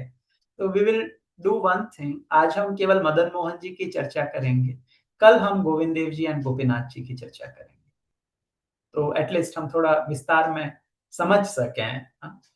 तो तीन इसके मतलब ऐसा किवंदती चलती है। तो पहली ये है कि जब मदन मोहन जी जयपुर आ रहे थे, तो एक सुबलानंद गोस्वामी थे जो मदन मोहन जी को ला रहे थे, जो उनके सेवायत थे उस समय। तो करौली के राजा थे गोपाल सिंह जी। ये गोपाल सिंह जी जो करौली के राजा थे, इनकी इच्छा हुई कि मदन मोहन जी करौली आए, और ये जयपुर के राजा सवाई जय सिंह जी के कुछ रिश्ते में लगते थे। कहीं बताया इनके साले थे, कहीं बताया इनके जीजा थे, बट इनके रिश्ते में थे वो। तो इन्होंने, एक पहली बात बताई जाती है कि इन्होंने सवाई जयसिंह जी को कहा कि बाकी इतने विग्रह तो यहाँ पर है, गोविंद देव जी है, गोपीनाथ जी है, दामोदर जी है, हाँ, राधा विनोद है, और भी कई है। तो आप कम से कम इनको, मदन मोहन जी को मुझे करौली ले जाने दीजिए। तो बोलते हैं कि जय सिंह जी का स्वास्थ्य इतना ठीक नहीं था, और सुबलानंद गोस्वामी जी का भी अनुरोध था कि इनका अच्छा भाव है तो भगवान को करौली जाने दीजिए, दिया जाए। और भगवान की भी इच्छा थी, उनकी इच्छा के बिना तो वे नहीं जाते। तो फिर उनकी ऐसी इच्छा के कारण भगवान जयपुर से करौली गए। तो बताया जाता है कि 3 माह और 7 दिन भगवान वहां रुके। एक दूसरा और बताया, और फिर जब वे करौली आ गए, तो जो मुख्य जो सेंटर है उसमें मदन मोहन जी और राधा रानी और ललिता जी को स्थापित किया गया, और उसके बाईं ओर एक और कक्ष है करौली में, वहां पर गोपाल, राधा और ललिता इनके विग्रह है। और गोपाल जी जो है वे इनके गृह देवता थे गोपाल सिंह जी के, उनको साइड में और बीच में मदन मोहन जी को स्थापित किया गया। एक दूसरी ये वो है किवदंती कि जिस समय औरंगजेब मंदिर तोड़ रहा था, तो उस समय जय सिंह जी विग्रहों को जयपुर लेके आ गए। तब गोपाल सिंह जी ने ऐसी इच्छा, again the same thing, but उसमें ऐसा बताया जा रहा है कि उन्होंने सुबलानंद गोस्वामी से प्रार्थना करी कि आप कैसे ही करके और भगवान को ले आओ यहाँ पर। तो सुबलानंद जी ने जय सिंह जी से कहा कि भगवान को करौली भेजो। और इवन यहां तक है कि सुबलानंद जी का शरीर जब शांत हो गया, तब उनके जो शिष्य थे कृष्ण चरण दास, उन्होंने इन मदन मोहन जी के विग्रह को वो लेकर के गए। और तीसरी जो लीला आती है वो सबसे फेमस है, और वो बताई जाती है कि जयपुर के जो राजा थे, इनकी पुत्री थी, इनका विवाह हुआ था करौली में। ये मदन मोहन जी से बड़ा प्रेम करती थी। तो जब विवाह हुआ, पिताजी ने बहुत दत्त दहेज वगैरह दिया, लेकिन बेटी तब भी थोड़ी दुखी है हृदय में। पिताजी ने देखा बेटी अभी भी थोड़ी मतलब कुछ दुखी है। बोल बेटी और कुछ चाहिए क्या? कुछ दहेज में कमी है, कुछ गहने कम है, और कुछ चाहिए तो बताओ। तो बोले नहीं पिताजी, गहने वगैरह तो और कुछ नहीं चाहिए। तो क्या हुआ, तुम क्यों दुखी हो? तो बोले मुझे मदन मोहन जी चाहिए। अरे, अपना ठाकुर कैसे दे दूं मैं तुम्हें? This is not possible. अब पिताजी अगर देना चाहें तो गहने वगैरह रख लीजिए, मदन मोहन जी दे दीजिए। तो राजा देखना चाहते थे कि मेरे बेटी की जो भक्ति है वो सच में कितनी श्रेष्ठ है। तो उन्होंने कहा कि ठीक है, कल तुम्हारे सामने मदन मोहन जी के जैसे ही 6 और विग्रह रखे जाएंगे। तुम्हारी आंख के ऊपर पट्टी बंदी होगी और तुम्हें पहचानना है कि तुम्हारे मदन मोहन कौन से हैं। ठीक है। अब तो वो राजकुमारी पूरी रात रो रही है, विलाप कर रही है। मदन मोहन जी, कल यदि मैं आपको नहीं पहचान पाई तो मुझे आपकी सेवा नहीं मिलेगी, मैं क्या करूंगी प्रभु? ऐसे करके वो बड़ी दुखी हो रही थी। भगवान रात्रि में आते हैं। ये बड़ा एक एक विशेष श्रीमद् भागवत में एक श्लोक आता है जिसमें बताया गया कि भगवान का जो अभिषेक होता है, परम पूज्य राधा गोविंद गोस्वामी महाराज जी से बताते हैं कि जो आंसू का जल है ना, जो आंसुओं से जो हमारा जल निकलता है, इसको सुजल कहा है भागवत में, सुजल। तो अलग अलग जल से हम भगवान का अभिषेक करते हैं। हाँ? मतलब शुद्ध जल लाते हैं, उसको उसमें कुछ सुगंधि मिलाते हैं, फिर अभिषेक करते हैं, अच्छी बात है। लेकिन भगवान को जो सबसे श्रेष्ठ या सबसे प्रिय जल है, राधा गोविंद महाराज कहते हैं, वो है ये आंसुओं का जल। जब कृष्ण के लिए आंसू निकले ना, तो वो भगवान को एक प्रकार से बांध लेते हैं। ये जो राजकुमारी है, ये इन आंसुओं के जल से आज भगवान का अभिषेक, अभिषेक का अर्थ ये नहीं है वो भगवान के विग्रह के ऊपर जाके खड़ी रह गई और फिर आंसू गिर रहे हैं, ये नहीं। वो शास्त्र मर्यादा है। यहाँ अभिषेक का अर्थ है अपने हृदय में वो भगवान के लिए विलाप कर रही है। तो जब मदन मोहन जी ने देखा कि ये इस तरीके से मेरे लिए दुखी हो रही है, तो मदन मोहन जी कहते हैं, स्वप्न में आते हैं और कहते हैं तुम चिंता मत करो, जब तुम उन मूर्तियों को स्पर्श करोगी, देखोगी, तो जो मैं होऊंगा, मैं क्या करूंगा, अपनी एक उंगली उठा दूंगा ऊपर, तो तुम समझ जाओगी कि ये मैं हूं। जब उस राजकुमारी ने अगले दिन उन मूर्तियों को स्पर्श करते करते करते करते जैसे ही मदन मोहन जी के पास पहुंची, और वो ऐसे ऐसे ऐसे ऐसे देख रही थी मदन मोहन जी को, तो मदन मोहन जी का जो विग्रह है उसने एक उंगली ऊपर उठा दी और उस राजकुमारी ने भगवान को आलिंगन दिया और बोले मेरे मदन मोहन ये है। राजा भी एकदम क्या कह सकते हैं, उसकी सच्ची भक्ति थी वो।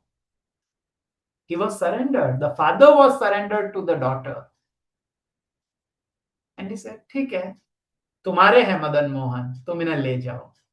और इस तरीके से गोपाल सिंह जी का समय था वो, मदन मोहन जी करौली आते हैं।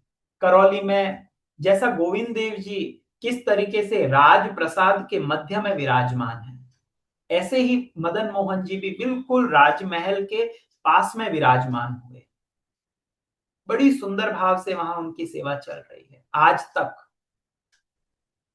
अब क्या होता है, वहां पर भगवान अपनी एक लीला संपन्न करते हैं। तो एक मुस्लिम भक्त होते हैं जिनका नाम होता है कारे खान। ये कारे खान मदन मोहन जी के मंदिर के पास में, आप लोग पता नहीं, I don't know whether this word is used और नॉट, बाकी ऐसा भिश्ती करके एक कार्य होता था जिसमें कि उनका कार्य होता था, मतलब वो मुसलमान होते थे, उनका कार्य होता था पौधों को पानी देना।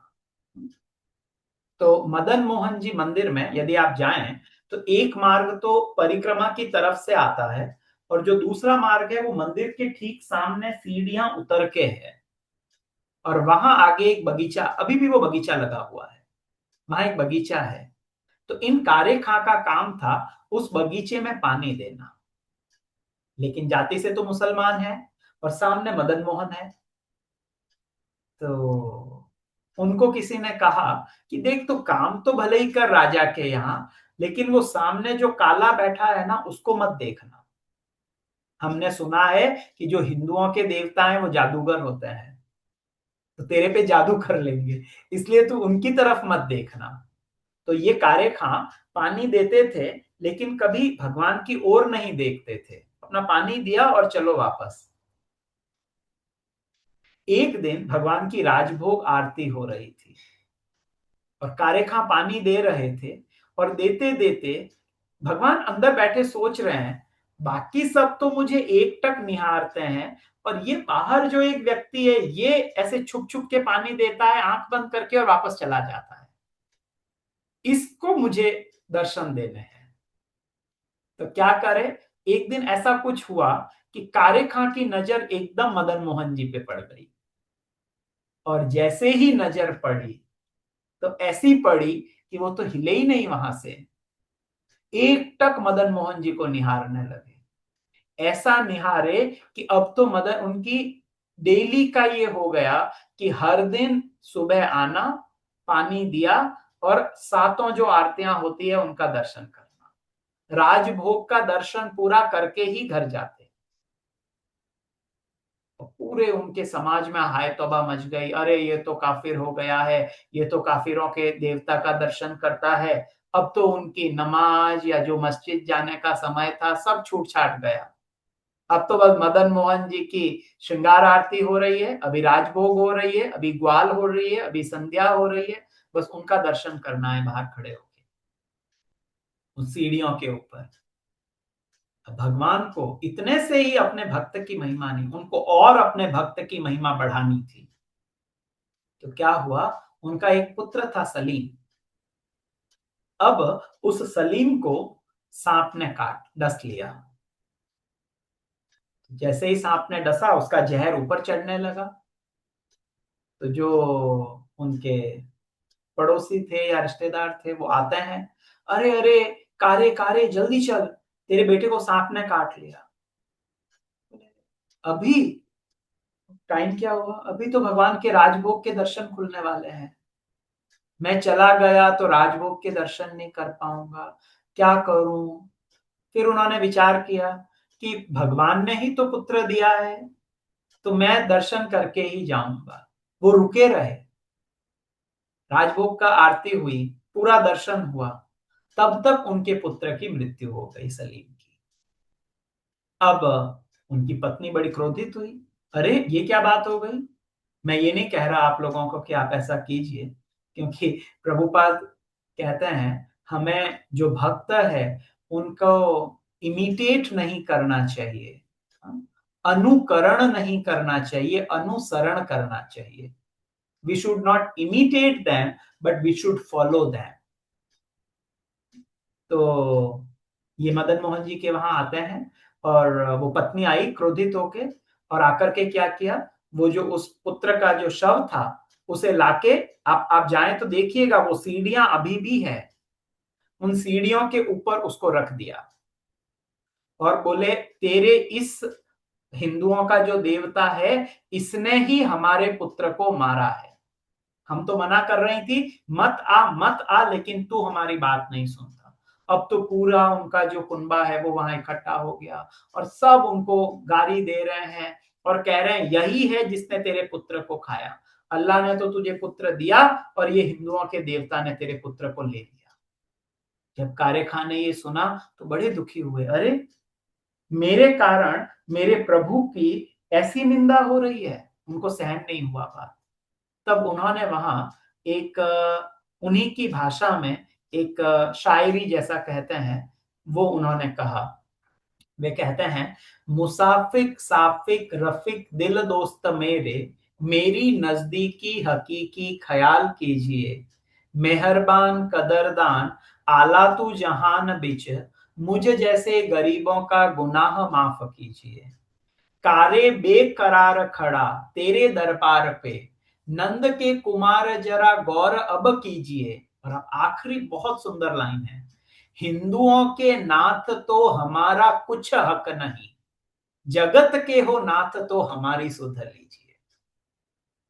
यदि आप केवल हिंदुओं के नाथ हो तो हमारा आप पे कोई हक नहीं है प्रभु, लेकिन आप तो भगवत गीता में कहते हो ममेव आंशो जीव लोके जीव भूत सनातन, इस जगत के सारे जीव मेरे सनातन अंश है। तो यदि आप जगत के नाथ हो तो हमारी सुध लीजिए, तो मेरी सुध लो। इतना कहते ही वो जो पुत्र सलीम था वो अंगड़ाई लेते हुए खड़ा हो गया और बोलता है, अब्बू अब्बू वो कहां गया, वो काला काला काला जो एक आया था वो कहां गया। बोले कौन। तो बोले एक काले रंग का बच्चा आया मेरे पास में, उसने पीले रंग के वस्त्र पहने हुए थे, मोर पंख लगा हुआ था और मुझे बोलता है सलीम उठ उठ उठ। उसने मुझे उठाया। सब लोग कारे खां की जय जयकार करने लग गए। आज भी जब मदन मोहन जी की वहां आरती होती है तो एक दोहा कहा जाता है, कारे के बेटे को कारे ने खायो, कारे की अरज सुन कारे ने जीवायो है। अर्थात कारे खां के बेटे को कारे ने खायो, यहाँ जो दूसरा काला है वो है सांप, काले सांप ने खाया। तब कारे की अरज सुन, उस काले खान की अरज सुन करके काले ने जीवायो है। ये जो मदन मोहन जी जो सांवले रंग के काले रंग के ठाकुर है, इन्होंने जिलाया उसे। तो इस प्रकार से ये मदन मोहन जी का आप सुंदर कलेवर का दर्शन कर रहे हैं। ये भगवान आज भी करौली में दर्शन दे रहे हैं। आप लोग जरूर वहां जाइए, इनका दर्शन लाभ लीजिए। और ये संबंध के आचार्य है। जयताम सूरतोर पंगोर मम, मंद मतेर गति, मत सर्वस्व पादाम भोजो, राधा मदन मोहन। ऐसा हम प्रणाम करते हैं मदन मोहन जी के चरणों में और ये प्रार्थना करते हैं कि आप कृपा करें और हमारा चित्त प्रभु आपके चरणों में लगे। अनन्यश्चिन्तयन्तो माम ये जना पर्युपासते। अभी तो हम अनन्य चिंतन नहीं कर रहे हैं, अभी तो कुछ ऐसा डावाडोल सा मामला है।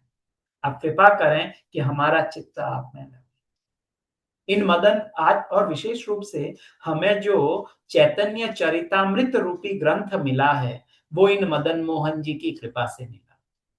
चैतन्य चरितामृत में कविराज गोस्वामी कहते हैं, वैष्णव आज्ञा पाइया चिंतित अंतरे, मदन गोपाले गेला आज्ञा मांगी बारे। जब वैष्णवों ने मुझे कहा कि आप चैतन्य चरितामृत लिखिए, महाप्रभु की लीलाओं के विषय में लिखिए, तो मेरे मन में कुछ चिंता थी, क्या मैं लिख पाऊंगा या नहीं लिख पाऊंगा, कैसे लिखूंगा। तो मैंने क्या किया, मदन गोपाले गेला आज्ञा मांगी बारी। मैं मदन गोपाल के पास गया, अर्थात मदन मोहन के पास गया आज्ञा लेने के लिए। एई ग्रंथ लिखाए मोरे मदन मोहन, आमार लिखन जेई सुकेर पठन। ये ग्रंथ वास्तव में मदन मोहन जी ने लिखाया और मेरा लिखना तो वैसे है जैसे तोते का बोलना है। लिखवा तो मदन मोहन जी रहे थे, मैं तो केवल पेन चला रहा था। हाँ? सेई लिखी मदन गोपाल जे लिखाए, काष्ठेर पुतली जैनो कहू के ना चाहे। मैं तो एक काष्ठ की पुतली हूं, ये जैसे नचाए मैं वैसे नाच रहा हूं। कुलाधि देवता मोर मदन मोहन, जारस जहार सेवक रघुनाथ रूप सनातन। मेरे कुल के जो देवता हैं वो ये मदन मोहन है, और इनके सेवक है रूप रघुनाथ और सनातन। श्री रूप रघुनाथ पदे जार आस, चैतन्य चरित कहे दीन कृष्ण दास। रूप और रघुनाथ के चरणों में आशा करते हुए कृष्णदास कविराज गोस्वामी चैतन्य चरितामृत कहते हैं। तो ये मदन मोहन जी की विशेष कृपा, इनकी बड़ी विशेष हमारे ऊपर कृपा, जिसके कारण एक तो ये हमें प्रकट हुए सनातन गोस्वामी के माध्यम से, आज भी हम इनका दर्शन कर पा रहे हैं। वो भगवान जिनकी सेवा अम्बरीश महाराज ने की थी, साक्षात ये Thakur, I don't know, like I you feeling excited? किया होंगे, हमें क्या लेना, ठीक है। होने दो, सतयुग के हो कि त्रेता के हो या पिछले कल्प के हो, जरूर आप लोग करौली जाइए और मदन मोहन जी का दर्शन कीजिए। और दूसरी इनकी बड़ी कृपा प्रभु की कि इन्होंने चैतन्य चरितामृत नामक दिव्य ग्रंथ लिखवाया, जिसके माध्यम से आज हमें चैतन्य महाप्रभु की दिव्य लीलाओं का पता चल पा रहा है। और ये सब कुछ संभव हुआ है केवल श्रील प्रभुपाद की कृपा से। तो हम उनके चरणों में कृतज्ञता अर्पित करते हैं। सॉरी, आज हमें गोविंद देव जी के विषय में भी चर्चा करनी थी, परंतु समय का थोड़ा अभाव रहा।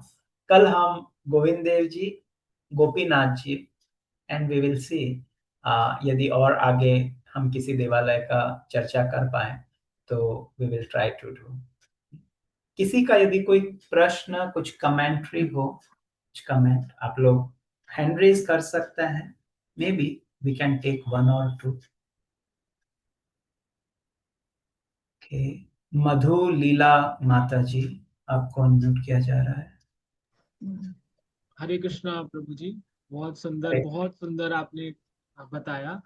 बहुत चीजें हमें पता भी नहीं थी। आपने जो विग्रह के अम्बरीश महाराज ने इनकी सेवा करी, हमें ये पता ही नहीं था। हम तो वही वज्रना वाली स्टोरी पता थी। तो प्रभु जी, ये आपने जो बताया डिस्क्रिप्शन, ये किस किस ग्रंथ से बताया पूरा, जो आप साथ साथ में पढ़ रहे थे? ये कई ग्रंथों का संकलन है प्रभु, जिसमें भक्ति रत्नाकर है, चैतन्य चरितामृत है, और एक बुक है षड गोस्वामी, जो कि सर्व साक्षी प्रभु द्वारा हाँ रचित है। हाँ हाँ ये हाँ, मेरे पास है। आप लोग इसमें और डिटेल में इसको पढ़ सकते हैं, और भी काफी डिटेल में है इसमें, सो तो यू इसमें कैन। पूरी स्टोरी है जो आपने बताई है? यस यस प्रभु, बिल्कुल। थैंक यू प्रभु जी, बहुत आनंद आया। और मेरी एक रिक्वेस्ट है, प्रार्थना है कि प्लीज आप ना एक रिकॉर्डिंग हमें चाहिएगी इसकी। और सेकेंडरी, प्लीज आप हड़बड़ी मत करिएगा, इतना सुंदर दर्शन करा दीजिएगा। और वो भाग्य हमारे अधिक मास में हम यहाँ घर बैठ के दर्शन कर रहे हैं। ठीक है प्रभु, हरे सब कृष्ण। प्रभुपाद की कृपा है माता जी, thank you. Hare Hare Krishna. Krishna. Okay, next we have Pune Nitya Kishori माता जी। Okay. हरे कृष्णा, दंडवत प्रणाम प्रभु जी। बहुत बढ़िया आपने सुना है, बहुत आनंद आया। लेकिन हमको ये फिर से सुनना है और लोगों को सुनाना है, तो रिकॉर्डिंग मिलेगा कृपया? जी माता जी, आई थिंक रिकॉर्डिंग अवेलेबल होगी तो हम लोग को उपलब्ध करा देंगे। 3 दिन का ठीक है। सेशन है, उसके बाद में ग्रुप में ही उसको शेयर कर देंगे। हरे कृष्णा, थैंक यू माता जी, दंडवत प्रणाम। धन्यवाद, प्रणाम। मोक्ष लक्ष्मी माता जी। हरे Yes. कृष्णा प्रभु जी, दंडवत प्रणाम प्रभु जी। बहुत सुंदर आपने एक्सप्लेन किया। आपसे श्रवण करके यहीं बैठे बैठे हम दर्शन कर रहे थे भगवान के। बहुत अच्छा लगा। और प्रभु जी, बस यही रिकॉर्डिंग के लिए कहना था, भी रिकॉर्डिंग मिल जाएगी रिकॉर्डिंग हमें? मिल जाएगी, यस हाँ, यस यस, बहुत मिल सुंदर जाएगी। एक्सप्लेन किया आपने, बहुत विल सुंदर ट्राई प्रभु जी। टू। पूरा सुनना है आपसे शास्त्रों का, बहुत अच्छा लगा सुन के। हरे कृष्ण। थैंक यू प्रभु जी, थैंक यू। हरे कृष्ण। हरे, नाम महिमा दास प्रभु। हरे कृष्ण प्रभु जी, धन्यवाद प्रणाम। थैंक यू सो मच प्रभु जी। सभी की तरह मैं भी आपको बहुत बहुत धन्यवाद देना चाहता हूँ प्रभु जी। और प्रभु जी, मैं दिल्ली में रहता हूँ। हमने वृंदावन के दर्शन के लिए हम कई बार गए, मदन मोहन मंदिर बहुत बार होकर आए हैं। लेकिन ये काले खां का चरित्र हमने पहले कभी नहीं सुना, तो मेरे लिए बड़ा अमेजिंग था और बड़ा एस्टॉनिशिंग था मेरे लिए कि मतलब इतना अहम वक्त थे वो, और हमें इस बारे में चर्चा नहीं हुई थी कभी भी, किसी से सुन भी नहीं पाए, आपसे पहली बार सुना आज। ये वैसे गौड़ीय वैष्णव नहीं है, हाँ। परंतु ये भगवान के भक्त थे, तो इसलिए हमने सोचा कि जरूर इनके विषय में भी बताया जाए, ताकि एक हृदय में समर्पण किस स्तर का भक्तों में समर्पण था, ये हमें पता चल सके। अच्छा प्रभु जी, मेरा बस इसमें एक क्वेरी थी कि जो आपने एक शायरी इनकी बोली थी, जो आई थिंक उर्दू में रही होगी या अरबी भाषा में रही होगी, उसका टेक्स्ट मिल सकता है एग्जैक्टली कि क्या था वो? और मतलब कहीं आप टेक्स्ट चैट बॉक्स में डाल सकें या कहीं पर अगर दे सकें तो जैसे भी संभव हो। मैं प्रयास ठीक है, करता हूँ अगर टाइप ग्रुप में करके। डालेंगे तो अच्छा रहेगा, क्योंकि एक बार उसको और थोड़ा डिटेल में देखेंगे क्या उनके भाव थे, प्रार्थना कैसी थी भगवान से। ठीक है, प्रयास करता हूँ। थैंक यू प्रभु, थैंक यू, हरे कृष्णा, धन्यवाद। Thank you. हरे बोल। अ, तरुणी राधिका माता जी। हरे कृष्णा प्रभु जी, दंडवत प्रणाम। थैंक यू वेरी मच प्रभु जी, बहुत बहुत ब्यूटीफुल सेशन था, बहुत ही परफेक्टली आपने समझाया कि very very grateful to you. एक क्वेश्चन था प्रभु जी की, मतलब जैसे आपने बताया कैसे मदन मोहन अमरीश महाराज वर्शिप करे तब से, तो जो जो लीला सुनते हैं कि बजराम ने उत्तरा से पूछा एंड अकॉर्डिंगली उत्तरा के कहने पे उन्होंने बताया चरण मदन मोहन जैसे तैसे, तो वो लीला का फिर क्या है मतलब सर? जी माता जी, देखिए, जो हमने आचार्यों से भी सुना है, विशेष रूप से वृंदावन चंद्र गोस्वामी महाराज से भी कई बार श्रवण किया, तो यही लीला बताई जाती है। और गोविंद देव जी और गोपीनाथ जी के विषय में ऐसा कहा जाता है कि वे उत्तरा ने जैसा जैसा बताया वैसे विग्रह बनाए गए। उन दो के विषय में तो आचार्यगण भी यही कहते हैं, परंतु मदन मोहन जी का जैसे जो ग्रंथ मैंने आपको बताया चैतन्य चंद्रोदय नाटक में, उसमें भी यही लिखा है कि इवन जो आपके कुब्जा है, उन्होंने भी इनकी सेवा अर्चना की है, और जो हमारे गौड़ीय ग्रंथ है उनमें भी यही बताया गया। तो इसलिए we will follow what our the गुरुजन्स दे आर सेइंग। तो हो सकता है अलग अलग कुछ मतांतर हो।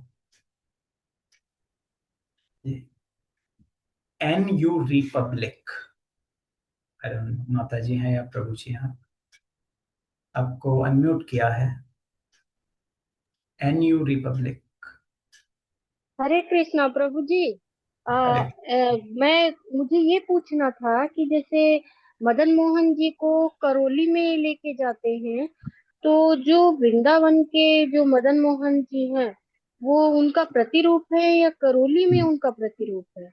नहीं, जो वृंदावन में है वे प्रतिभू है, और करौली में मूल विग्रह है। परंतु हमारे मन में ये भाव नहीं आना चाहिए कि ये प्रतिभू है और ये मूल है। हम प्रतिभू का दर्शन भी उसी भाव से करें जैसे मूल विग्रह का दर्शन करते हैं। नहीं नहीं, लेकिन वो सिर्फ जानकारी के लिए प्रभु जी। जानकारी के लिए, जो करौली में है वे मूल विग्रह है। और चूंकि जो मंदिर खाली नहीं रह सकता था, इसलिए बाद में वहां पर एक प्रतिभू विग्रह स्थापित किए गए। जी प्रभु जी, Hare Krishna. We see so many hand raise. I don't know कितना समय है, जो होस्ट हैं वही बता सकते हैं। Okay. व्रज भाव प्रभु। हरे कृष्णा प्रभु जी, thank you so much for the wonderful session. बहुत अच्छा अच्छा लीला आपने कवर किया प्रभु जी। जो मदन मोहन जी है, उनका सेवा कैसे कैसे हो गया सतयुग से लेके आज तक, ये आपने बहुत अच्छी तरीके से बताया, जो मैंने पहले सुना नहीं था। और जो सूरदास का जो कथा था गुड वाला, I am very excited for the next session, की जो आपने बताया कि पहले हम क्या कवर करेंगे, सप्त देवालयन, सप्त निधि। So I am excited for that. Hare Krishna, thank you so much. Hare बोल। अर्चना सुनी थी माता जी।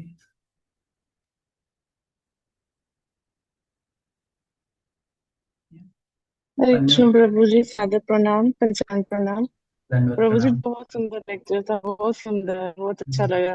अभी लास्ट मंथ हम लोग करौली गए थे और जयपुर, बस मेरी आंखों के सामने वो सब दर्शन आ रहे थे और आपने इतने सुंदर दर्शन करवाया। सो ग्रेटफुल टू यू प्रभु जी, थैंक यू सो मच। और थैंक ये यू। लीलाएं हमने सुनी तो थी जो आपने बाद में बताई, बट हमने सतयुग और अम्बरीश महाराज, इंद्र राजा इंद्र की, वो सब नहीं सुनी थी। और इनकी जो मुस्लिम थे हाँ, उनकी लीला मोस्ट नहीं ये सुनी है, तो हम बहुत लोग ये जानते हैं कि कैसे वज्रनाभ ने ये विग्रह बनाए, लेकिन जैसा मैंने बताया, जो हमारे आचार्य हैं और जो हमारे ग्रंथ है, गौड़ीय ग्रंथ, वे ये बताते हैं, so we should follow that. बहुत इसलिए सुंदर फिर हमने एक्सप्लेनेशन था, very detail explanation. Looking forward for the next sessions also. प्रभु जी आप ऐसे सेशंस लेते रहा कीजिए, क्योंकि हम वैसे तो कथाएं सुनते हैं श्रीमद् भागवतम से, लेकिन ये इनकी कथाएं जो हैं वो स्वामी की बहुत कम सुनते हैं। तो आप लेते रहिए ऐसे सेशंस, बहुत अच्छा लगा। थैंक यू सो मच प्रभु जी, थैंक यू, हरे कृष्णा।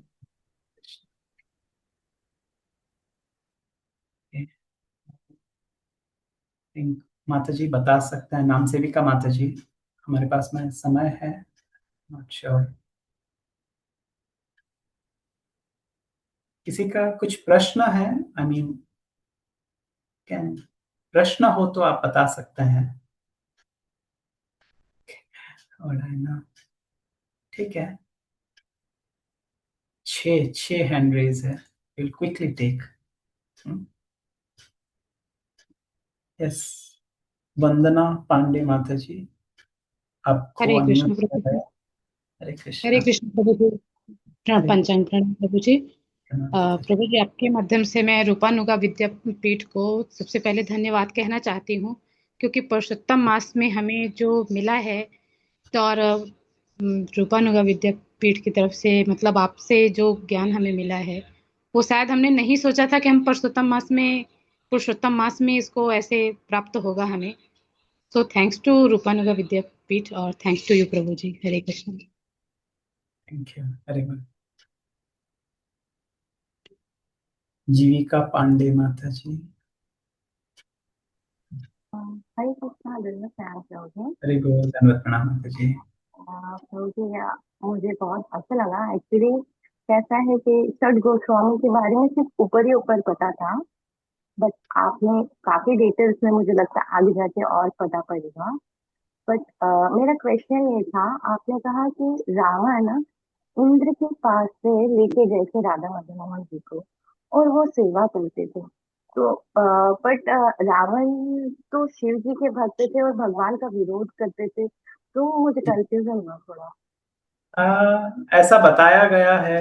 नहीं, वे वैसे तो शिव भक्त थे रावण, लेकिन अल्टीमेटली तो भगवान के ही पार्षद है ना, जो जय विजय हैं। तो कहीं ना कहीं हो सकता है उतना डेडिकेटेडली नहीं, लेकिन वहां से मदन मोहन जी लंका में गए जरूर थे। तो जब वे वहां गए तो हो सकता है कभी उनके मंदिर जाना हो, या कोई पुजारी अपॉइंट कर दिया हो वहां पर, और रावण कभी दर्शन के लिए जाता हो। क्योंकि यदि भगवान की आराधना करता तो जरूर राम जी से युद्ध या सीता मैया का हरण नहीं होता। तो definitely we can say that. लेकिन हाँ, उनका जो प्रमुख भक्त है वो शिव जी के ही थे वो। That's true. लेकिन ये लेके गए थे, ये बात भी सत्य है।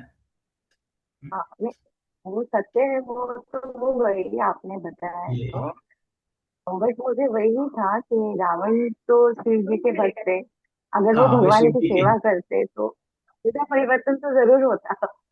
हाँ, तो हो सकता एज अ है लीला। लाइक लेके गए और कोई पुजारी अपॉइंट किया हो। सनातन गोस्वामी के भाव में तो नहीं सेवा की है, इतना तो श्योर है। हाँ ये ठीक है। हरे कृष्ण। ठीक है प्रभु। वसुधा माता जी, वसुधा देवी दासी। हरे कृष्णा प्रभु जी, दंडवत प्रणाम। धन्यवाद। प्रभु जी बहुत बहुत धन्यवाद इस बहुत ही अद्भुत सेशन के लिए।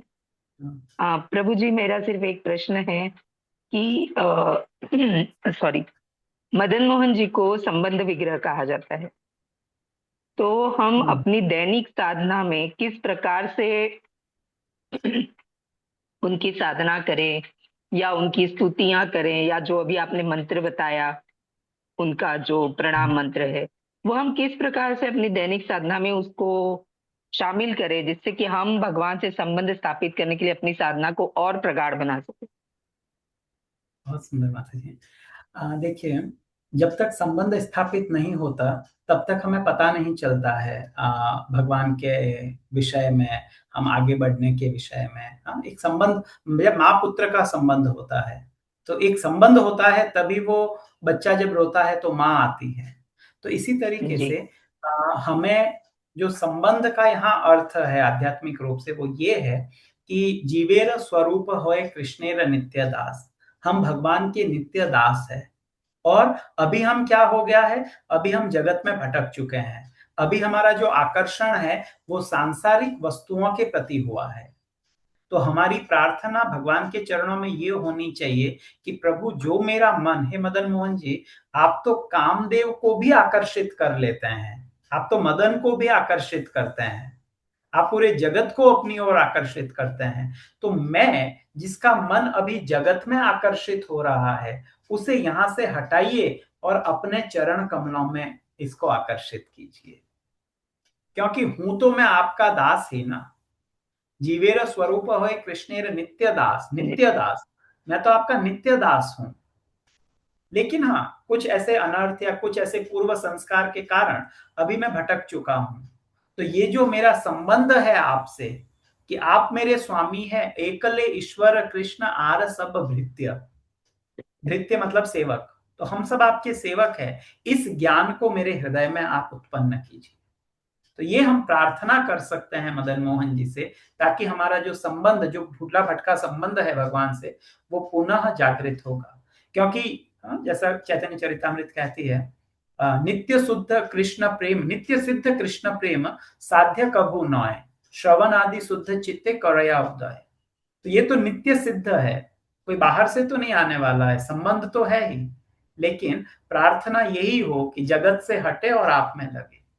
तो डेफिनेटली ये जो शिफ्टिंग होगा, तो जरूर हमारा भगवान के साथ में संबंध स्थापित होगा, एंड देन हमारा चित्त संसार से हटके भगवान में लगेगा। जी, तो ये प्रार्थना हम धन्यवाद प्रभु जी, धन्यवाद प्रभु जी। हरे कृष्ण। हरे कृष्ण। ओके, अर्चना सुनीति माता जी, अभी हमारे पास 2 दिन और भी है। आई थिंक हम इस यहां तक ये लेते हैं, देन नेक्स्ट क्वेश्चंस हम कल भी ले लेंगे। नहीं तो सारे क्वेश्चन हम आज ही ले लेंगे तो कल फिर। ओके, अर्चना सुनीति माता जी, आपको अनम्यूट किया आई थिंक मैंने।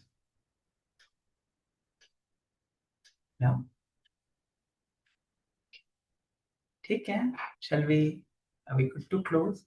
आपके यदि प्रश्न है आप ग्रुप में भी भेज सकते हैं, आप मुझे 1-on-1 भी भेज सकते हैं, मैं भी उस ग्रुप में हूँ। तो ऐसा होगा तो मैं आपको वैसे बता दूंगा, नहीं तो आप कल के लिए लिख के रखिए, कल हम जरूर उनको ले लेंगे। लगभग 9:30 हो गया है और भक्तों को विश्राम भी करना होगा। ठीक है, आप सबका बहुत बहुत धन्यवाद, आप लोग उपस्थित रहे। श्री सप्त देवालय की जय, मदन मोहन जी की जय, सनातन गोस्वामी पाद की जय, जगत गुरु श्रील प्रभुपाद की जय, श्रील गुरु महाराज की जय, निताई गौर सीतानाथ प्रेमानंदे, हरि हरि बोल, हरे कृष्ण। तो कल पुनः हम लोग मिलेंगे and we will talk more about the remaining temples. Okay, so my dear friend Madhav Charan Prabhu have joined. Sorry Prabhu, मैं थोड़ा ज़्यादा टाइम ले लिया. I completed it at 9 o'clock, but again there were some questions and comments. But let me tell you in another way, Prabhuji. So your highest audience was 190 and still 130 is here. So thank you so much for such a lovely releasing. Maharaj came, so we are we're welcoming Ved Vyas Priya Maharaj. Thank you so much, Prabhu. We'll meet next time. Yeah, sure, Prabhu. Krishna Krishna, Hare Hare, Hare Ram. Okay, ठीक है, we will conclude today's session here and कल हम पुनः मिलते हैं और एक अन्य मंदिर, वहां की बहुत अद्भुत लीलाएं हैं। एक आपको हिंट देता हूं कि जो गोविंद देव जी की राधा रानी है, वे कई वर्षों तक लक्ष्मी जी के रूप में सेवित होती रही।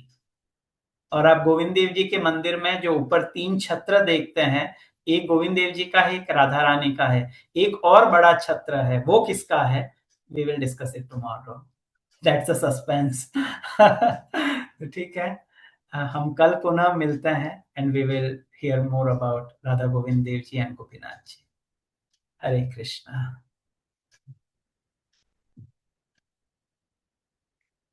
And session here. वाञ्छाकल्पतरुभ्यश्च कृपा सिन्धुभ्य एव च पतितानां पावनेभ्यो वैष्णवेभ्यो नमो नमः।